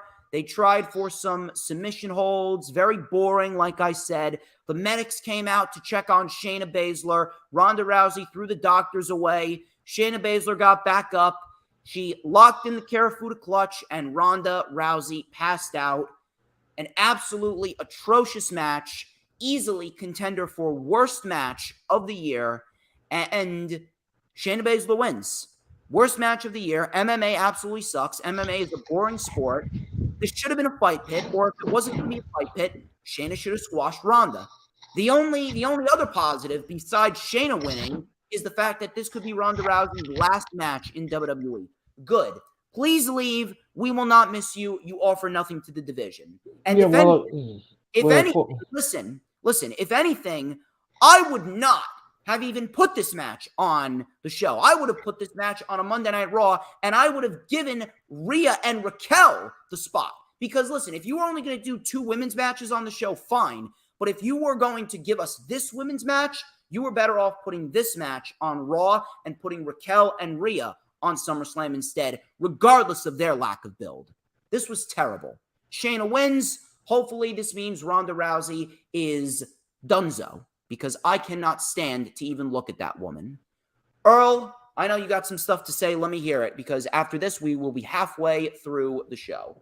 I'll tell you this. I'll tell you this much. I'll tell you this much. This match was horrendous. This match was horrendous. I am sorry, ladies and gentlemen. I'm sorry. This belongs in the clapper. Ladies and gentlemen, this belongs in the clapper of the Bull of the Woods. Ladies and gentlemen, this belongs in the clapper. You know what this is. You know what this feud is like, ladies and gentlemen. It's almost like when you try to flush the toilet and the toilet paper gets stuck in the hole in the bottom of the toilet bowl and it keeps coming back up. That is exactly what this is, ladies and gentlemen. And it starts to flood. It starts to flood, ladies and gentlemen, and you just use that plunger and you need to uncleanse yourself from it, ladies and gentlemen. That's what you need to do. This match was terrible. This match was terrible. Ronda Rousey is horrible. Her run in the WWE, just like Lesnar, horrendous. Horrendous. Her heel work is horrendous. Her baby face is horrendous. Her promo is horrendous. And she can't sell worth a damn. The woman can't even sell you a BMW, ladies and gentlemen. She is horrendous. This match was no good. This match was no good. I had no issue. Listen. I'm going to tell you this, ladies and gentlemen. This match was no good for me. This was no bueno. I did not want no more of the spoiled enchilada sauce on my beef taco. I just couldn't. It was gross. This match was gross. The only saving grace, ladies, and the only thing is like DJ said, Shayna won the match. Shayna won the match, and she choked the crap out of Ronda, and that was it. Close the lid, close the curtain, and put her back where she belongs. And why did you have to torture us with this match?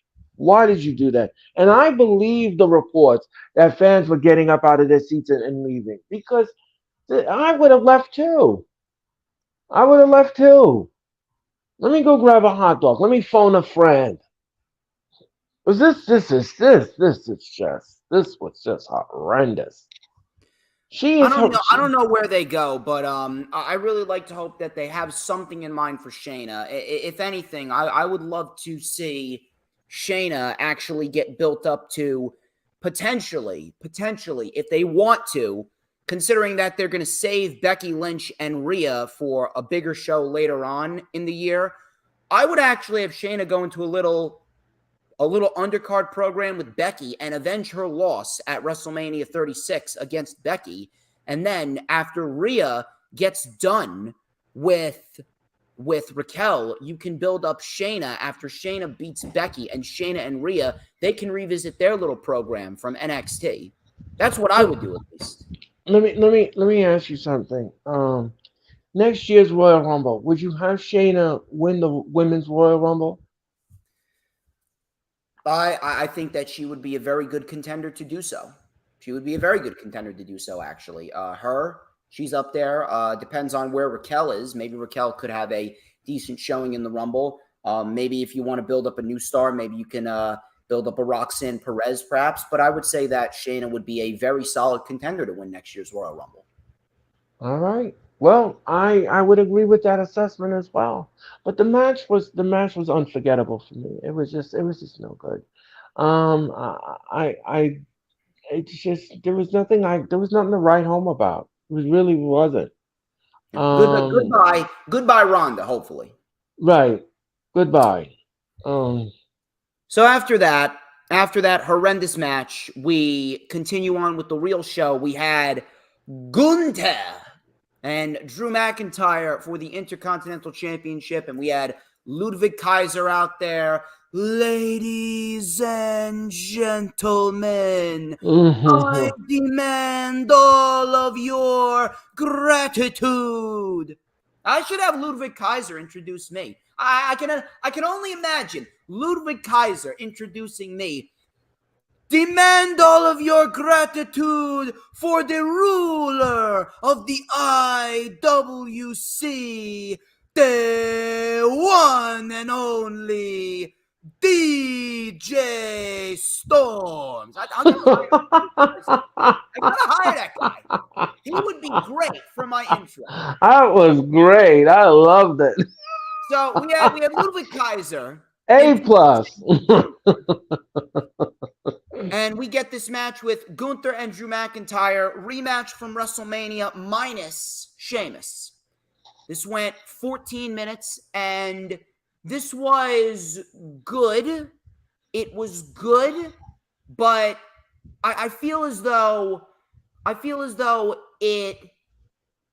a lot left to be desired from this match. I feel like if they would have given him another 5 to 6 minutes, I feel as though it would have probably been the best match of the night. It was good, but it was not great. It was on the verge of being great, but I don't know what it was. It seems as though they may have shafted these two guys a little bit. And I don't think it was personally a shaft to Gunther.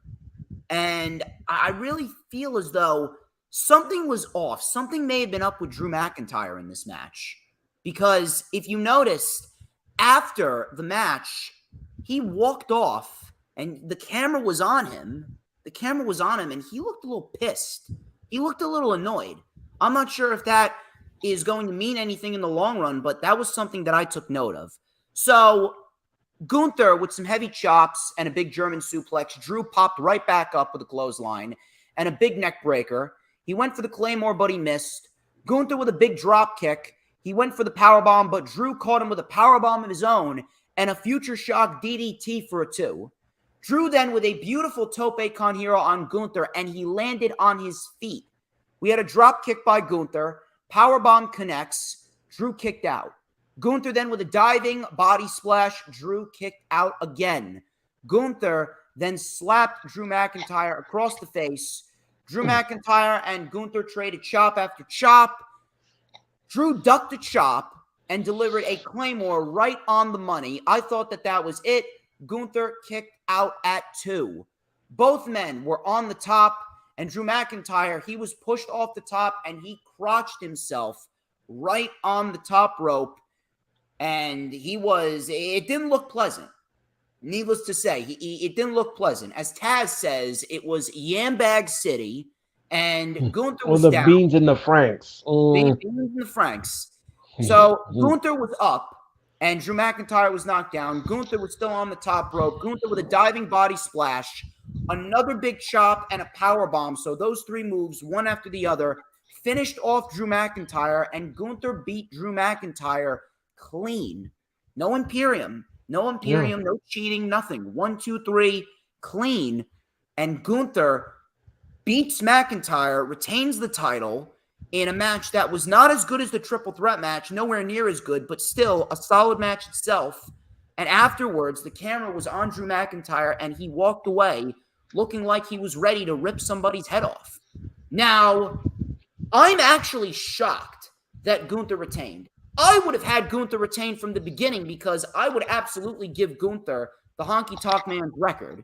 And Gunther is going to be the longest reigning Intercontinental Champion ever. I would give it to him. Give it to him, no problem. However, I expected Drew to win this, considering that Drew was not too happy with WWE Creative, and I figured that Drew gave WWE Creative an ultimatum. It's either going to be a world title match. He's either going to beat Roman, he's going to beat Rollins, or he's going to topple the unbeatable Gunther. Those were the only 3 things that I could have honestly have seen Drew McIntyre laying down as an ultimatum. And when he returned that Money in the Bank, I figured, well, that's it. They're giving him Gunther. And Drew McIntyre is going to be the new Intercontinental Champion at SummerSlam. That didn't happen. That didn't happen at all. So with that not happening, and considering the fact that this match only went 14 minutes, and Drew McIntyre, he won over the opportunity to fight Gunther. He won that opportunity because Gunther granted it to him, but he ended up losing the match with no shenanigans whatsoever. Gunther retains, and based on Drew McIntyre's look, could it be that Drew McIntyre really is finished? Is he really finished with WWE? Is he working out something with his lawyers to get him out of this 90-day non-compete clause? Are they going to pay him to sit out the rest of his contract, or are they just going to release Drew McIntyre? Could we see Drew McIntyre at All In at the end of the month? I don't know. Or is Drew McIntyre going to turn heel? Is Drew McIntyre going to attack someone tomorrow night on Monday Night Raw out of legitimate frustration that he could not get the job done against Gunther? I have no idea. Are we looking towards another match with Drew McIntyre and Gunther? There's no reason for it because Drew lost clean. I don't know. This is where the unpredictability comes into place. And it's not just unpredictable on Drew McIntyre's end of things. It's unpredictable on Gunther's side of things because now, who beats Gunther? He does have a couple of challengers, but no one feels legit enough. LA Knight. Ciampa could do it, but they haven't done anything with Ciampa. They've pretty much disregarded Ciampa. And it's because Vince is in charge, and Vince is not going to push a Triple H guy through and through. Ciampa is one of Triple H's pride and joys. Same thing with Johnny Gargano. Johnny Gargano would be a perfect man to topple Gunther. What about Bronson Reed? Bronson Reed would be amazing as well. Bronson Reed beating Gunther would make Bronson Reed into a main event player. Bronson Reed would have been the perfect guy to do it, but Bronson Reed, he doesn't even feel that important right now. Chad Gable, maybe? There's a lot of challengers. There's a lot of challengers, but it really doesn't feel like any of these challengers are worthy enough of beating Gunther.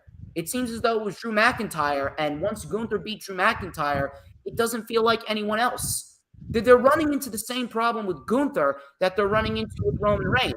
And that goes to show you that WWE, when they neglect everything else, it adds a lot of questions and it adds a lot of negative vibes around said individuals like a Gunther, because as great as Gunther is, we don't want him to fall into that same category as Roman Reigns and become stale because there's no one to stand toe-to-toe with them. So I don't know. It's very, very, very unpredictable. It's very unpredictable on Gunther's side of the fence. It's very unpredictable on Drew McIntyre's side of the fence. I don't know what is to happen. But if we're going to be quite honest with you, Gunther, he seems to be in a better position than Drew McIntyre. At least he has a lot more things that he can do before he loses the Intercontinental title and moves on to the World Heavyweight Championship, which, by the way, he should win the Royal Rumble. Drew McIntyre, I don't know. Maybe Drew McIntyre could be gone. Maybe it's best that Drew McIntyre is gone from WWE because there's nothing left for him to do. They have really booked him into a place where he is great. He is. He really is. He's great, but there's really nothing left for him to accomplish unless he beats Roman. That's the only other thing that's left. Beat Roman or turn heel. I don't know. Very unpredictable on both ends of the spectrum. Not a bad match, but it feels like there was a lot left to be desired. And Drew McIntyre loses, which shocked the hell out of me. But I'm going to hand it over to you, Mr. Cole. The Intercontinental title match was fine for what it was. I don't know.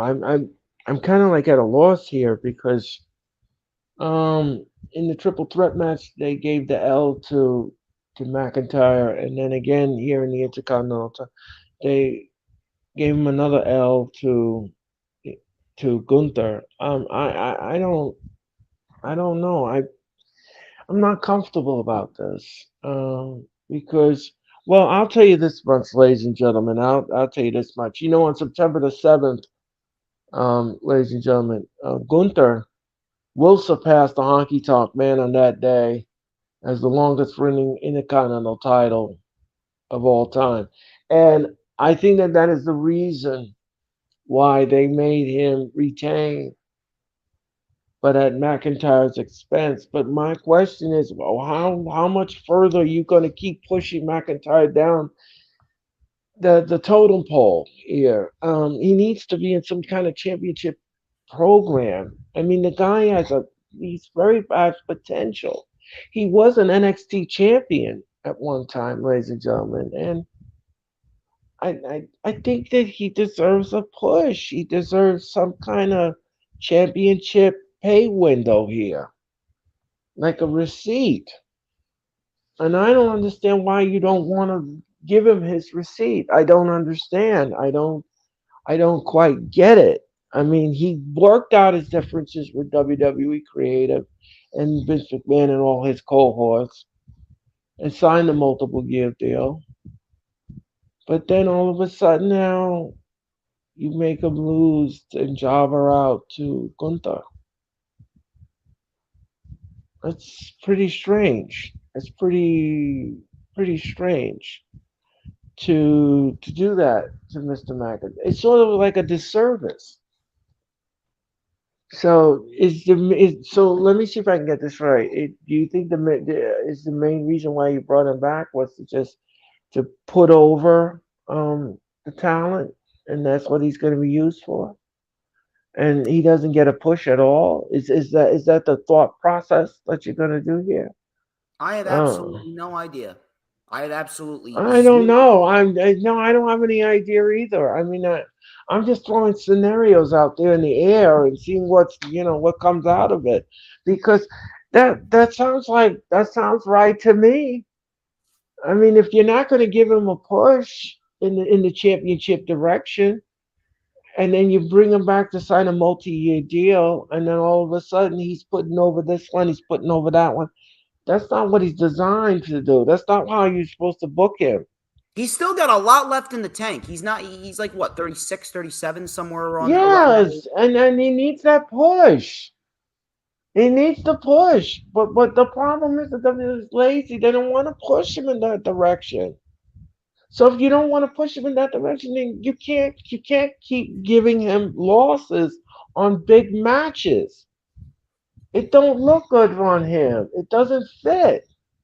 I don't know, man. It's very, very, very, very weird with Drew McIntyre. I Yeah, guess it's I guess we strange. will only know. We will only know as time goes on. That's probably the worst scenario regarding all of this is that we will not know immediately. It takes time, and I guess in time we will find out. Yeah, I hope we'll find out soon, because I'll tell you this much. He deserves some kind of a receipt here, some kind of push, some kind of championship window push here. And stop giving him the L in every match. Make him win sometime, for crying out loud. Give him some momentum. Stop being lazy with his booking. I guess we'll wait and see where he ends up. Could he stay? Maybe. Could he go? Maybe. And then Gunther, I don't know who beats him, but Gunther right now, he's looking just as unstoppable as Roman Reigns. Moving on, we got ourselves the World Heavyweight Championship. Finn Balor and Seth Rollins, 7 years in the making. 7 years ago at SummerSlam, it was a match to crown the first ever Universal Champion. And Finn Balor, he won that match against Seth Rollins. And Seth Rollins, he injured Balor, and Balor had to go away for the next 7 to 8 months. Finn Balor waited 7 years to get this match against Rollins. And I was actually a little worried, considering what they did at Money in the Bank was very, very lame. And WWE shafted these two. They shafted these two at Money in the Bank so much, man. They did not allow them to get out of the first gear, and they did not give them enough time back at Money in the Bank. So I was a little fearful that it was going to happen again. Thankfully, that did not happen. And we got ourselves the best Finn Balor and Seth Rollins match that we've ever seen between these two. And this was easily, for me at least, the match of the night. So Rollins, he was actually wearing the same vest that he wore at SummerSlam 2016, the same vest and the same attire in which he injured Finn Balor in. So that right there, that was a great callback right there. So the fight started immediately. Balor tried to wear down Rollins with the Kawada-style kicks. We had a clothesline and a Falcon Arrow by Rollins for a 2. Rollins with a suicide dive, a second one, a third one. Balor regained control and delivered a barricade bomb. So giving us some callbacks to what happened back at SummerSlam 2016. That was a great callback right there. Balor, after the barricade bomb, he delivered a sling blade. He went for a John Woo drop kick, and Seth Rollins with a super kick. Balor with the Eye of the Hurricane, that got a 2. Rollins with a buckle bomb and a second one. He went for the frog splash. He got it. Balor kicked out. We then had a roll-through stomp by Balor, shotgun drop kick. He went for the coup de grace, but Rollins climbed up to the top, delivered a superplex, and Balor rolled him up for a 2. Enziguri by Rollins, Pele kick by Balor. Balor with another shotgun drop kick. Coup de grace, but he missed. Rollins with the pedigree, but Balor kicked out again. All of a sudden, Damian Priest came out to the ring with the Money in the Bank briefcase, and we all thought that he was going to cash in, but instead he delivered a right hand to Seth Rollins. Balor with a pedigree, and Rollins just kicked out. Out came Rhea Ripley and Dominic Mysterio. Priest was telling Balor to use the briefcase, but Balor said no. Rollins with the stomp. I thought that was it. Balor kicked out. So after Balor kicked out, I'm thinking to myself, all right, that's it. Balor's got to win the world championship right then and there. So Rollins, after that, he took out Damian Priest with a crossbody. He took out Dominic Mysterio as well with a stomp. Finn Balor then out of nowhere, Sling Blade, John Woo drop kick.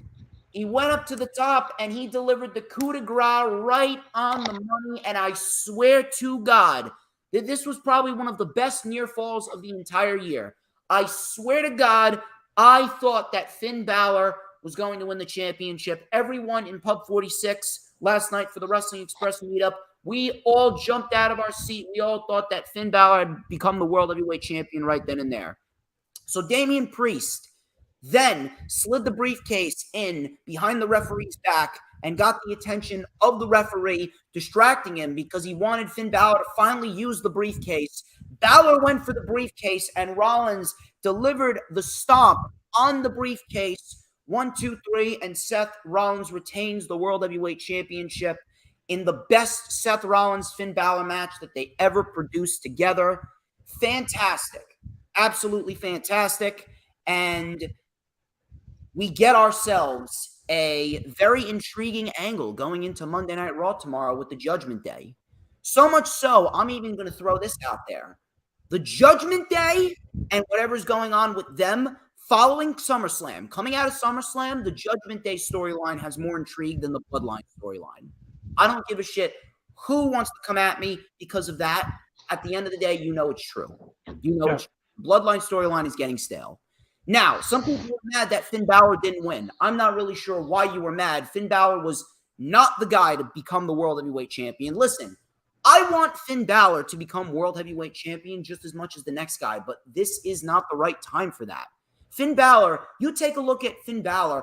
That man is in such good a shape at 42 years old, 43 years old? He is in a shape that is unbelievable right now, to a point where that man is going to be wrestling until he's like 55. That man has nothing but time left in his WWE career. And with the way that he's performing at his age and how safe he works, there's no way that Finn Balor is going to be without another World Heavyweight title reign at least once. Finn Balor will become World Heavyweight Champion again, but now's not the time. You elected to give the title to Seth Rollins. You're not going to have Seth Rollins lose the title after 70 days? Seth Rollins has been so giving and so generous, so selfless towards everyone else. He's put over Edge. He's put over Cody Rhodes 3 times, once with a torn pec. He put over Matt Riddle. He put over Austin Theory. Now it's time that Seth Rollins benefits from giving so much. It's about time that Seth Rollins goes out there and showcases to us what he can really do as a World Heavyweight Champion, because he doesn't feel like he's got a proper world title reign. Every other world title reign that he's had has always felt tainted. It's always felt tainted. So now that he's the World Heavyweight Champion and we get a match like this was exactly the type of match that Seth Rollins needed. And he definitely needed it after that disappointment of a match that we got back at Money in the Bank. Rollins serves a World Heavyweight title reign that is 200 days minimum. Hell, I would take him all the way to WrestleMania next year with the World Heavyweight Championship. However, Now, on the Judgment Day side of things, Finn Balor will get his just due. But what happened in the end here? I don't see a single loser in this match. This overall match, nothing but winners. Because guess what? Now we have a major, major angle going into Monday Night Raw. Because And the wedge is like this. yeah, if you guys took a close look at Damian Priest, many people can decipher it as, oh yeah, he was trying to help Finn Balor by telling him to use the briefcase. But to me, Damian Priest's looked like it looked like the look of a man that meant to do what he did. It looked like the look of a man that was meant to go out there and cost his own teammate. Damian Priest looked like he could have done what he did on purpose to help Rollins retain because he wants to be the one to take down Seth Rollins. So that right there is a rather intriguing layer to this Judgment Day storyline. Now, I don't want them to break up. They are better together than they are separate, but I need to give WWE credit. They gave us a reason to watch Monday Night Raw tomorrow. What's going to happen with the Judgment Day now? Are we going to see some tension boil over? Because Finn Balor didn't look too happy, and Damian Priest, he looked like he meant to cost Finn Balor. So now we get a sense of intrigue going into Raw. Rollins retains. This was the right outcome. Rollins deserves a legit world championship reign, and you were never going to take the title off of Rollins after, 10 weeks? You just don't do that. That's disrespectful to Seth Rollins. But I said what I said. Great match, probably the match of the night. Excellent stuff. Rollins retains, and we get a lot of intrigue going into Raw with the Judgment Day. Earl Cole, let me hand it over to you before we get into the second to last match on this show. Here's the thing, ladies and gentlemen. I love this storyline. I am invested in this storyline, ladies and gentlemen, 1,010%. I'm invested in this story because they keep teasing you with this briefcase. They keep teasing you with it. You know, I like the way they're doing this. I like it. I have no issues with what happened last night. I have no issues with it. He comes down, and now, ladies and gentlemen, if you watch the Raw watch along tomorrow night, ladies and gentlemen, me and my guests, we're going to give it to you tomorrow night for the Raw watch along. And I'll tell you this much. Ladies and gentlemen. I'm looking forward to this Monday Night Raw, the fallout from SummerSlam, because here's the thing. Balor can come out and say, you know what, please, you did it again. You did it again.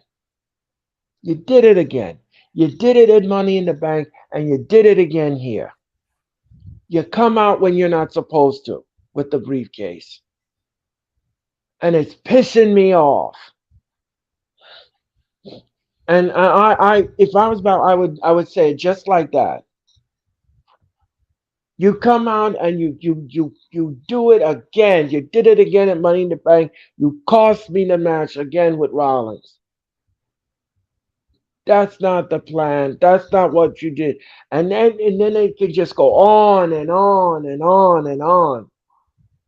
And the wedge just keeps getting wider and wider and wider. I loved it. I love the match. I love the intrigue behind it. I give kudos to WWE. This is not lazy booking.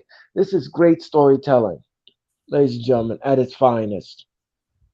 I love it. Question: Where do either of these men go? Now, does Judgment Day break up? I really don't want them to. I think they're better together, but I do appreciate the storyline, but I don't want them to break up. So let's start with Judgment Day. What goes on with them? Well, I think at this point they need to regroup, and they need to come together, and they need to say, look, listen, I understand the two of you are angry, but we're a faction. We're supposed to be dominant here. And I can see that. Let me just say this. I think at Payback, here's what I would do. I would have Balor take on Priest. Not for the briefcase, just to get out their frustrations on one another.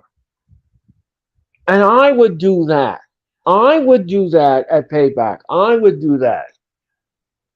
just to get their frustrations out with one another. You cost me the brief. You cost me the match. Not one time, but twice. You've done it to me twice. I'm pissed off, and now I want a match with you at Payback. And I would do it. And I would do it just like. And I would do it just like that. So Not now break. out of that, actually, like whoever wins, and do we get someone getting kicked out? Like, because here's the thing. There's been a lot of rumors that JD McDonough could very well make his way into the Judgment Day. So Well then you make a stipulation. You make a stipulation then. Whoever wins the match becomes the new leader of the Judgment Day, and then they just add McDonough to it. That's what I would do. I would just get that. That's exactly what I would do here. that could work. That could work. Who does Seth Rollins face though? That's now that's the Well, crazy well, part about now it. that's a little sticky wicket here. There's really no one else other than Cody, unless they want to do a Shinsuke Nakamura or a Tommaso Ciampa or someone along those lines. If Ricochet would have beaten Logan Paul, I would have said, yeah, do Ricochet. I don't know. Right. Do we get a number one contenders match of some sort? I would say so. I mean, that's the only way I would do it. Because they're gonna need an opponent for Payback. They're gonna need one for that. Since Rollins is not gonna defend his title for years to come. So I I think you said Rollins is not going to defend oh his title. no. I mean Reigns. Excuse me, Yeah, I was about to Reigns. say. Yeah. Reigns. Excuse me. Pardon me, folks. Um, yeah. So I would have some kind of number one contendership for Rollins and to defend at Payback, and I would do that. That I would do. That I would do. What I would do is if you want to really um find number one contenders, go to SmackDown.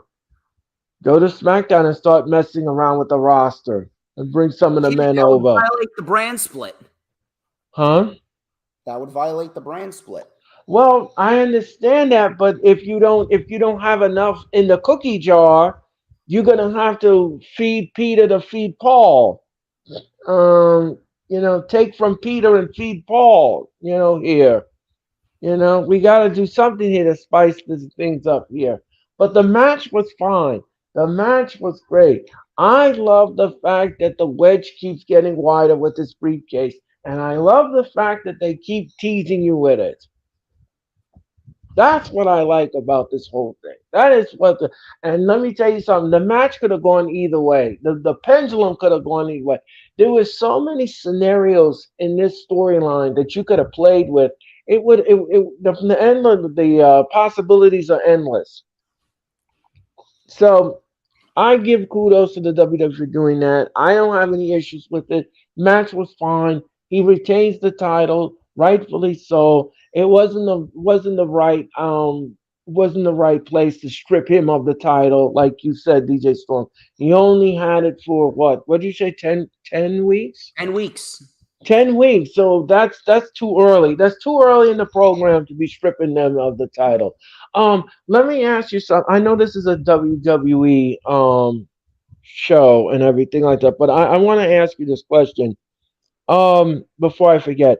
Do you think we're gonna get a rematch at all in with Ricardo Ishida's title? Possibly. It's a possibility. Okay. All right. Well, anyway, ladies, going back to Balor, I thought it was great. I thought it was great. So we'll keep our eyes on that, but that was absolutely the match of the night for me, at least. Yeah, it was good. Coming out of that, it was the women's triple threat match. It was Asuka, Charlotte Flair, and Bianca Belair, WWE Women's Championship. This was I'm going to be quite honest here. This did not deliver. This did not deliver whatsoever. It wasn't the worst match of the year. I'm not going to tell you that, but Charlotte looked off. Bianca did not look on top of her game. Even Asuka. And I'm not just gonna blame them. It's not just them. It is on top of that. It's poor match placement, very poor match placement. It was the fact that the crowd was just completely drained after the Balor Rollins match, and on top of that, it even bled into the main event. And then to top it all off, like I've been saying about women's wrestling right now, they're just doing the same trash thing over again. Yeah, they're doing the same thing over and over again with women's wrestling, and they're putting the same people in the same scenarios over and over and over again. How many times, how many matches have we seen on pay-per-view between Bianca and Asuka, and now we got Charlotte in the mix? It's been the same thing over and over and over again. There really hasn't been anything new or anything different to come out of the women's division, even after the draft.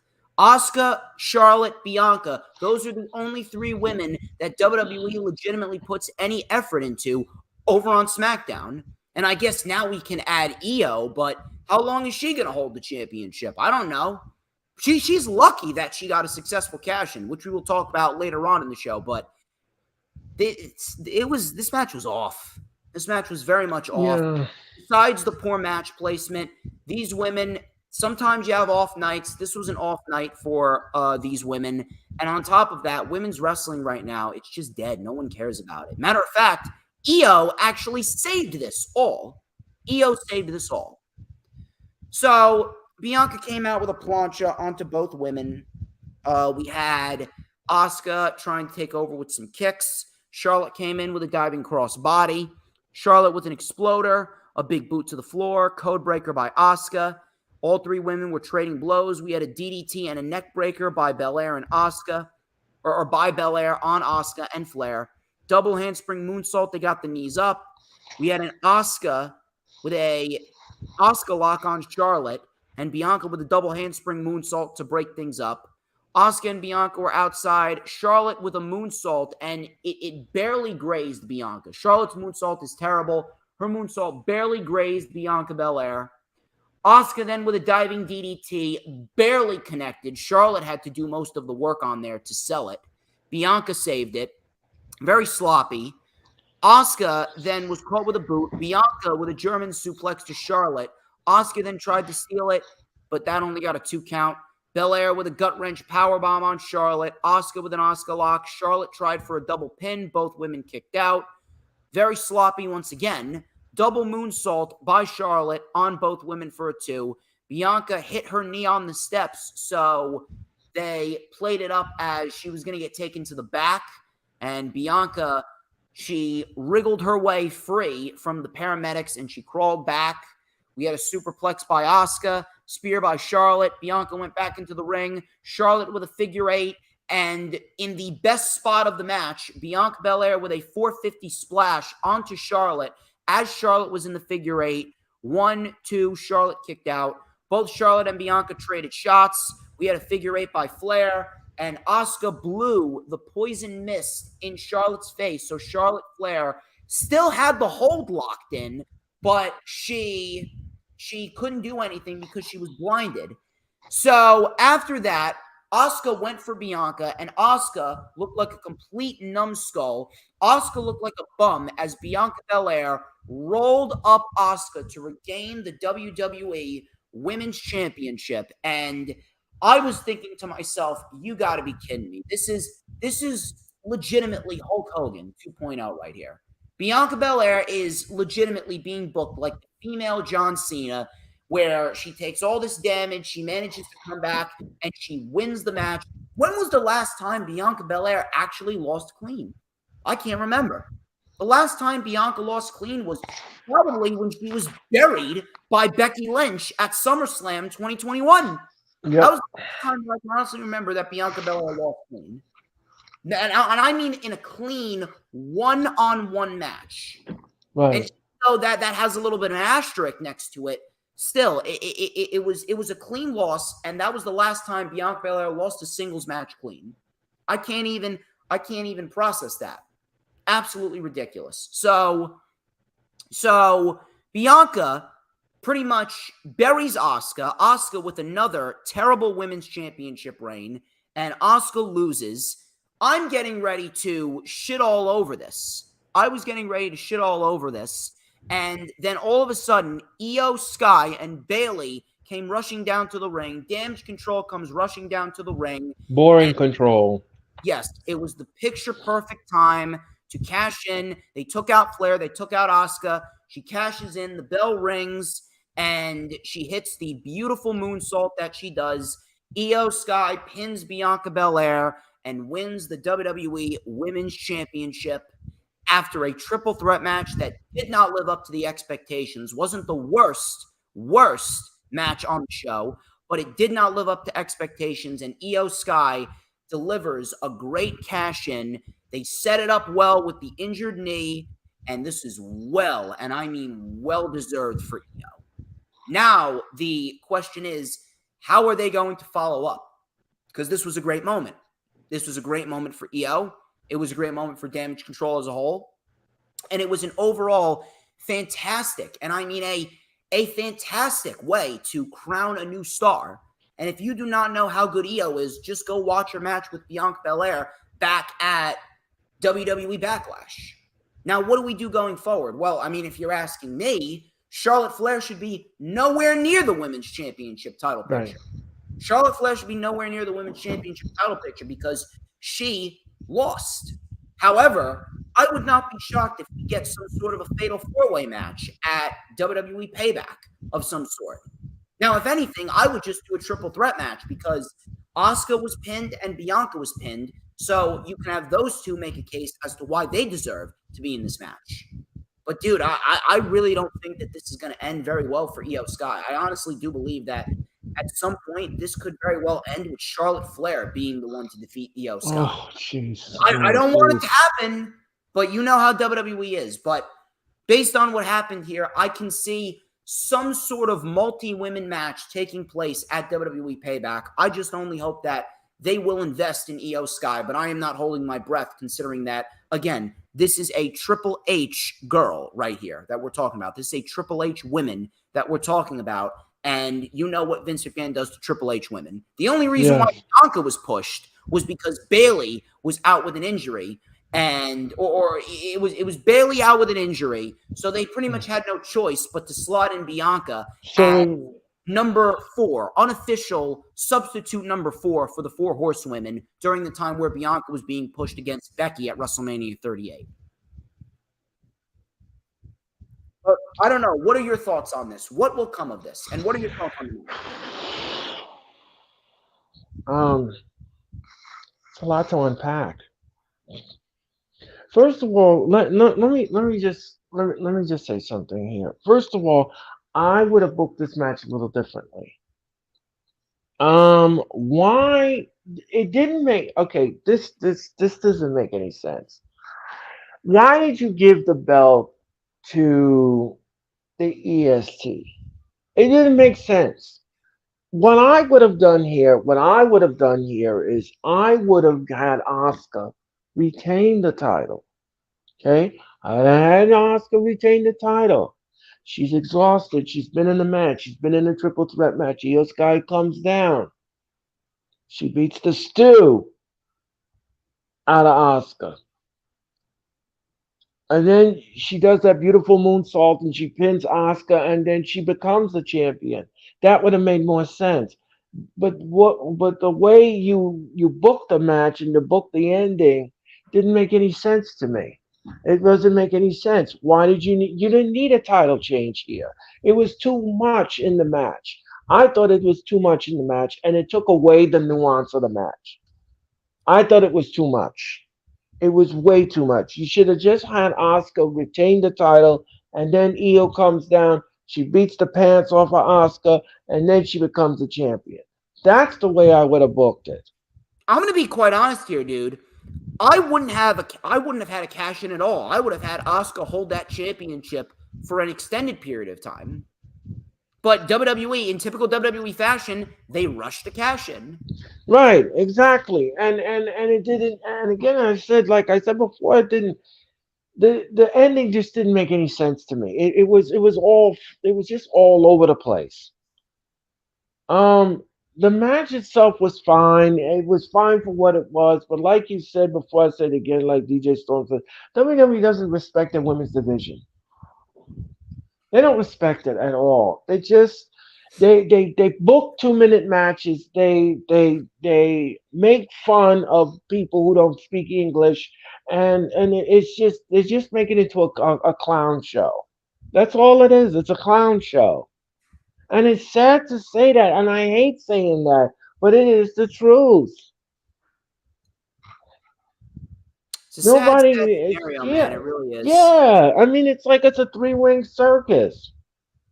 I mean, it's just ridiculous how they treat the women in the women's division. It's not right. I don't know. What can I'm you not see a happening fan of now? it. What was that, DJ? What can you see happening now? Well, she's the new champion. Okay. Um, Either Bianca comes out and says I want a rematch for the title, or we're gonna get something else in the program. I don't know. I don't know what's gonna happen here. I don't know what payback is gonna offer us here. I don't know what's gonna happen with the women's division. All I know is, ladies and gentlemen, like you said, poor match quality list. Putting this towards the end of the night, towards the main event, and I mean, I don't know. I'm at a loss here. But I like I said before, the match was okay for what it was. I would have just booked it a little differently at the end, because the end was it was just too much. It was too much put stuffed into the match. And like you said, I agree with you, DJ. I don't think she should have cashed it in. It was a little too early. But okay, you wanted her to cash it in. Okay, but then you should have had Oscar retain, and then she would have cashed it in on Oscar. That would have. Listen, I'm happy. I'm happy that Io cashed in successfully. I Yeah, thought they were going to have her fail. right. I'm glad that she cashed in successfully. I'm glad. But it's just that the way they did it, I would have did it differently. That's all. That's my only gripe. But other than that, it was okay. I really do hope that something good will come out of it, but I really can't have any faith. I want to invest. I really do. I want to invest in EO, but I just cannot have any faith based on WWE's history and based on how poorly they treat the women's division. Especially the Japanese women. It's the same people every single week. You really think Shotzi's going anywhere with a new haircut? No, of course not. That was pretty much that. We go to the main event. Roman Reigns, Jey Uso, tribal combat for the undisputed Universal Championship. Now, before I go in depth on anything, I want to let everyone know, listen, the Bloodline storyline has been absolutely cinema. It's been cinema. It's been great. But at this point in time, it's really become prominent here at SummerSlam. They're just running the gauntlet, and they're going round and round in circles with who's going to turn on who's going to side with who's going to end up facing who, what kind of match are we going to get, how is Roman going to retain this time, and this is probably the biggest issue that I have with it all. And we're going to go in depth on it after I go over the match. What is the end goal to this storyline? So I want you guys to think on that for a minute while I explained what happened. So Jey took it to Roman with a suicide dive to the outside. Jey brought out a table and set it up. Roman then sent Jey into the steps. Roman tried to slow the pace down. He hit Jey with a kendo stick. Jey hit Roman with a kendo stick himself. Big tope con hero over the top. Superman punch in midair. That got a 2. Super kick by Jey. Uso splash. Roman kicked out. Jey took a chair and he beat Roman with it. Uso brought out more chairs. Roman Reigns was on the top turnbuckle. He slipped through and delivered a power bomb onto the chairs, the pile of chairs, for a 2. Roman then brought out another table, put it in a ring, and propped it up in the corner. Jey Uso and Roman were both on the apron, and Jey hoisted Roman up over the top through the table with a Samoan drop. Jey then brought out a strap, and he whipped Roman with it, and you could see Roman was bleeding, and there were welts forming on Roman Reigns' skin from the strap as well. They brawled out into the crowd, and all of a sudden, out of nowhere, Solo Sikoa jumps on in. Solo Sikoa delivered a spinning solo through the table in the crowd, and Jey Uso he absolutely crumpled under the table rubble. Back in the ring, Solo with another spinning solo. Roman ordered him to deliver the spike, and Roman Reigns and Solo went for a spike and spear combination, but it did not connect as Roman Reigns accidentally speared Solo as Jey Uso pulled Solo in Roman Reigns' way. Jey then speared Roman, 1-2, Roman kicked out. Jey Uso then hit Solo with the chair. He hit Roman, he hit Solo, he hit Roman. Super kick by Solo, and Roman asked Solo to help him up, but Solo didn't help him up. Matter of fact, Solo was a little pissed at Roman for spearing him. So this is where things started to get a little interesting. This is where the tension started to boil over between Solo and Roman.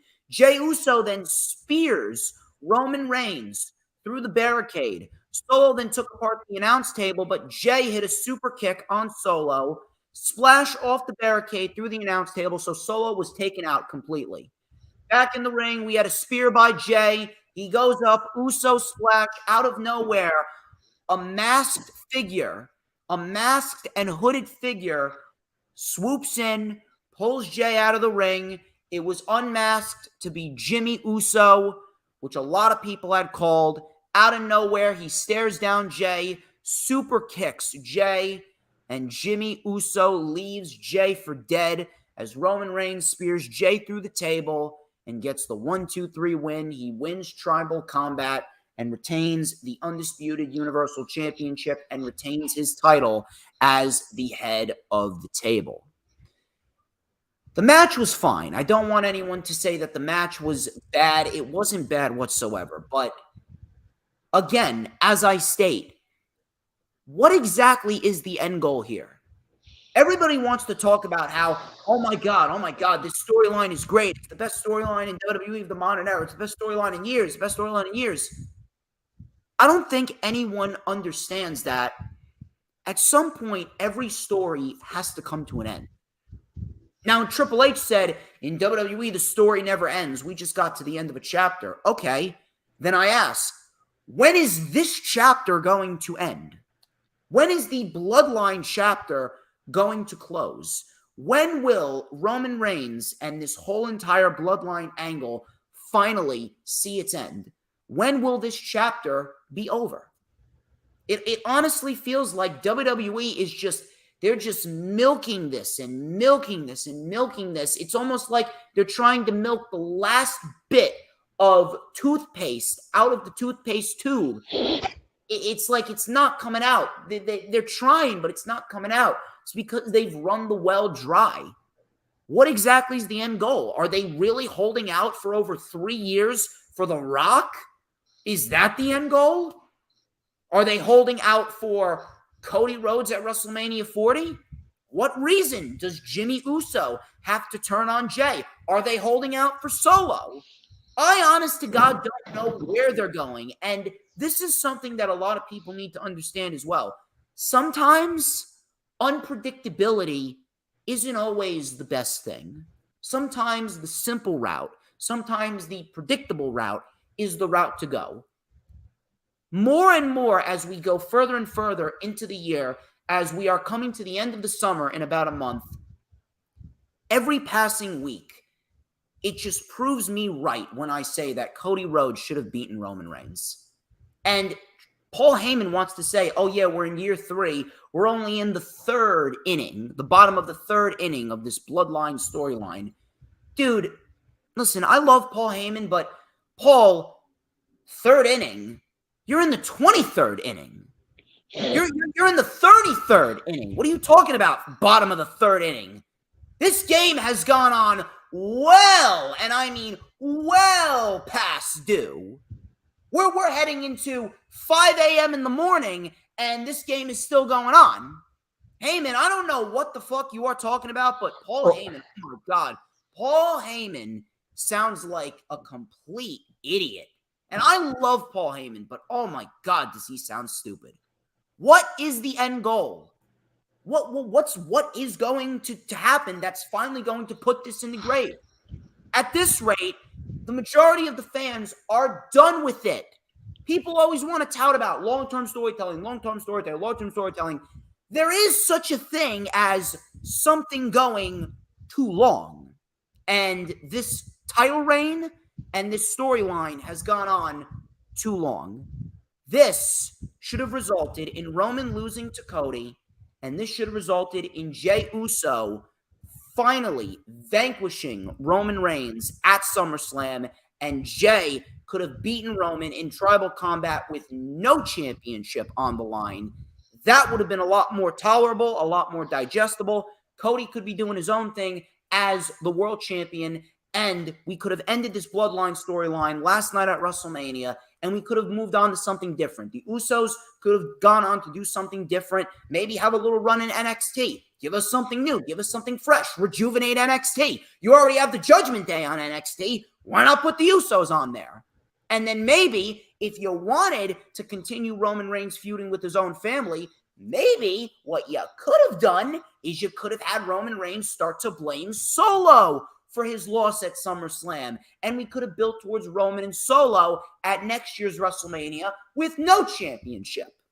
Why does Roman Reigns need a championship? Roman Reigns' title reign is like a piece of overcooked steak that you left on the grill for 10 minutes, and it's rubbery, and it's burnt on the outside. It's lost its flavor.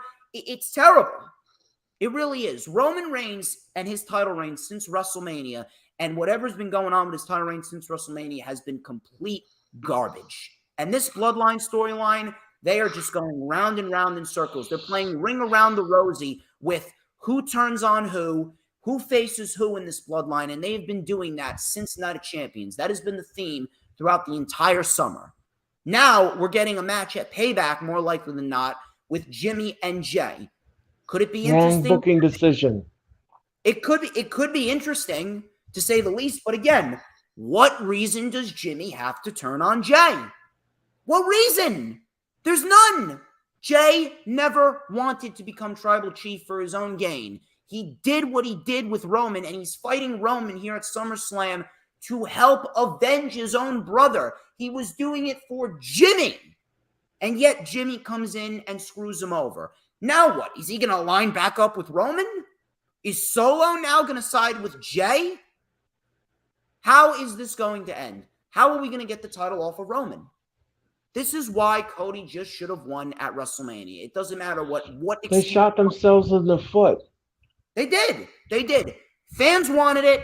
Cody was ready, and everything that Roman Reigns has been doing following WrestleMania could have been done without the World Championship. At this rate, you are just trying to milk something, and you're just padding Roman's stat for the sake of doing it. And I don't even blame Roman whatsoever. This all falls on Vince. What they're doing right now, it is not helping the WWE like they think it is. It's not. It's actually having an adverse effect. It's doing more harm for the SmackDown brand than it is good. What do guys like AJ Styles have to fight for? What do guys like Karrion Kross have to fight over? What do guys like Edge have to fight over? What the fuck is Edge doing? He's done nothing since WrestleMania. Ever since the Judgment Day feud ended, he's done nothing since WrestleMania. What about Rey Mysterio? What about Bobby Lashley? What about Sheamus?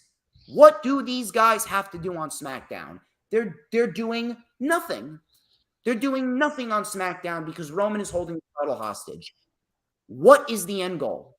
I don't even think WWE knows what the end goal is. It doesn't even seem like there's any end in sight, and that's a problem. I'm gonna say this. First of all, ladies and gentlemen, this was the first time since WrestleMania that Roman has defended the title. That's another thing. 4 months, no title defenses? Didn't we get enough of this with Brock Lesnar? Hold on, my phone's going off. Hold on. Ring-a-ding-ding. Yellow. Okay, I'll tell him. Hey, Roman, it's Brock Lesnar. He says he wants his title reign back. So, ladies and gentlemen, that's one piece here. That's one piece. Another piece here is another piece here that doesn't make any sense. Why did you have the Usos turn on Roman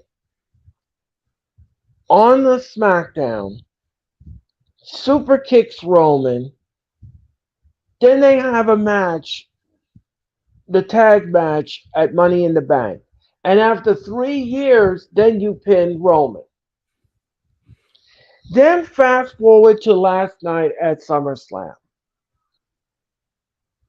I told everyone from Lake Janine to the fill-on station, this match is predictable. And why is it predictable? Because every single Roman Reigns match is always protected with shenanigans. Everybody comes out. Elsie comes out with her Cal friends, and everybody wants to play on the dance floor. They're not supposed to be there. Everybody wants to play, and she comes out. She wants to play. She brings out the Cal, all her animal friends. Everybody comes into the match, and Roman retains the title. At least one thing in the story last night, there was no ref bump. That was the only thing that was missing from the element of the storyline, the ref bump. We didn't get that last night, but what we got was something stupid and whack. Why did you have the brothers turn on each other? That doesn't make any sense. That piece of the storyline makes no sense. It makes no sense. It makes absolutely no sense. It made no sense to me. And I agree with DJ Storm. This storyline needs to come to a close because I'm getting tired of it. I'm getting tired of Roman Reigns not defending the title in over 5 months. I'm getting tired of the whole thing. I'm getting tired of this storyline. I'm getting weary of it. It's the same damn crap. The same shenanigans. Same thing. Same thing. Same thing. It's almost like wearing the same blue jeans for 9 months and you haven't taken it off. And it Sad. smells. It's sad, Yeah, man. it's ridiculous. Mm-mm. It is ridiculous. The whole thing was, first of all, the beginning of the match was very slow. Very slow. As it usually is. As it usually is, it's very slow. Very predictable, very slow match. Very slow. And then another thing, too, is now it's supposed to be a no holds barred match. Okay. Why wasn't more tables being used? Why wasn't a ladder being used? Why was furniture not being used? Very disappointed, lackluster, laissez-faire booking in this match. Very lazy. Very vanilla. The title didn't fit the match at all. The ending didn't fit at all. The whole thing, I was thoroughly disappointed in this main event. It was very disappointing, very let down. And I cannot believe that they still want to continue. And Heyman is dumb as the box of rocks. How could you come up there and say this is the third? Listen, Mr. Heyman, I don't want to see this anymore. I want this to come to an end. This is whack. This is whack. I mean, I thought last night in my head, I said, have we reached the glass ceiling here? Because I'm sorry, there is no other way for this to go here. You can't tell me. You can't tell me that you want these two brothers to fight each other at payback. I mean, this is ridiculous. This is not good storytelling. Then Very everything lame, that man. Very, very lame. yeah, it's very lame because then the turn on Roman meant nothing. It It did. meant it It did. meant nothing. Jimmy It was the meant first one to turn on Roman, and he helped Jay break through from Roman's manipulation. And this is what Jimmy does. Oh, what? that's To what turn I on Roman and then 2 months later side back with Roman? God, that doesn't make any sense. And then another thing too is Friday Night SmackDown that came to Madison Square Garden. Roman and Solo beat the stew out of him and sent him to a quote unquote medical facility. only to have him turn on a. I don't get it. I don't. It makes no sense. But you know what? If it makes no sense, Vince is going to do it. Vince is going to do it. And so now we're gonna get dragged through the mud with this. Now we're gonna have to suffer with this. Now we're gonna suffer. It could Now be an we're- intriguing match, Jimmy and Jay, but again, how long before the majority of the crowd starts to sour on this and they're just like, all right, we want this I think they've already had. That's going to be something to keep our eyes on. But again, SummerSlam was not a bad show, but WWE Premium Live events are really starting to suffer because of the lack of build and the laziness that WWE is putting into their weekly television programming. And WWE really needs to think long and hard about what they want to do to finish up all of these current storylines that we have on right now, or at least the Bloodline one. Finish that up. Finish up the Judgment Day in the next couple of months. These storylines, they can't overstay their welcome. The Bloodline storyline already has, but WWE really needs to think long and hard about putting forth some creative television with talent other than the Bloodline, because if they continue to just spin their wheels and doing the same thing over and over again with the same people are going to get tired of it. They really are. I'm one of them. Yeah, and I'm one of them too. I'm one of them. I'm one of them too, because I'm done with this. I'm done with this. I'm done with this. I'm officially done with this. I cannot. How in the world could you sit there and think that this is compelling television? How could you sit there and tell us that? Why did you do that with us? Why would you do that? Why would you make us suffer like that? That's unacceptable. Well, we're going to keep our eyes out on this, and we will see what comes out of it. But until then, ladies and gentlemen, that wraps up this edition of The Rewind for SummerSlam. A solid crowd, a lot of good analytics, and we're approaching 2.5 hours, and I'm going to get on out of here after we close out. But thank you guys very much for tuning into the stream. Mr. Earl Cole, thank you very much for stopping by. We always have good streams, great collaborations, great conversations, and I cannot wait to be back with you on the Wrestling Experience this Thursday. Yeah, and again, DJ Storms, I want to thank you for inviting me. And I know in the near future I'll be asked to come back here again, ladies and gentlemen, and we're going to do it all over again. As I said before, ladies and gentlemen, the Wrestling Experience returns this Thursday night with DJ Storms and, of course, Mitch Kofsky. I will be back tomorrow night with the Raw Watch Along. You need to watch that. We're going to have fun with Monday Night Raw. It'll be very intriguing to see what happens there. In Minneapolis, Minnesota, ladies and gentlemen, where Raw is being held tomorrow night. And again, like I said before, DJ Storms, again, I want to thank you. I hope you and your family have a great rest of your good evening on a Sunday. And hope you have a good day at work tomorrow. And thank you again for inviting me to the stream. I had a lot of fun. Thank you very much, Earl. Until next time, he's Earl Cole. I'm DJ Storms, and this has been The Rewind. But before we get out of here, tell me, Earl, who runs the IWC? Dolly Madison? No. Oh no. DJ Storms. DJ Storms. Damn right. Who but DJ motherfucking Storms? And Cause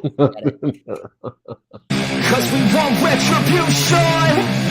Oh yeah, we want retribution. Oh yeah, we want retribution.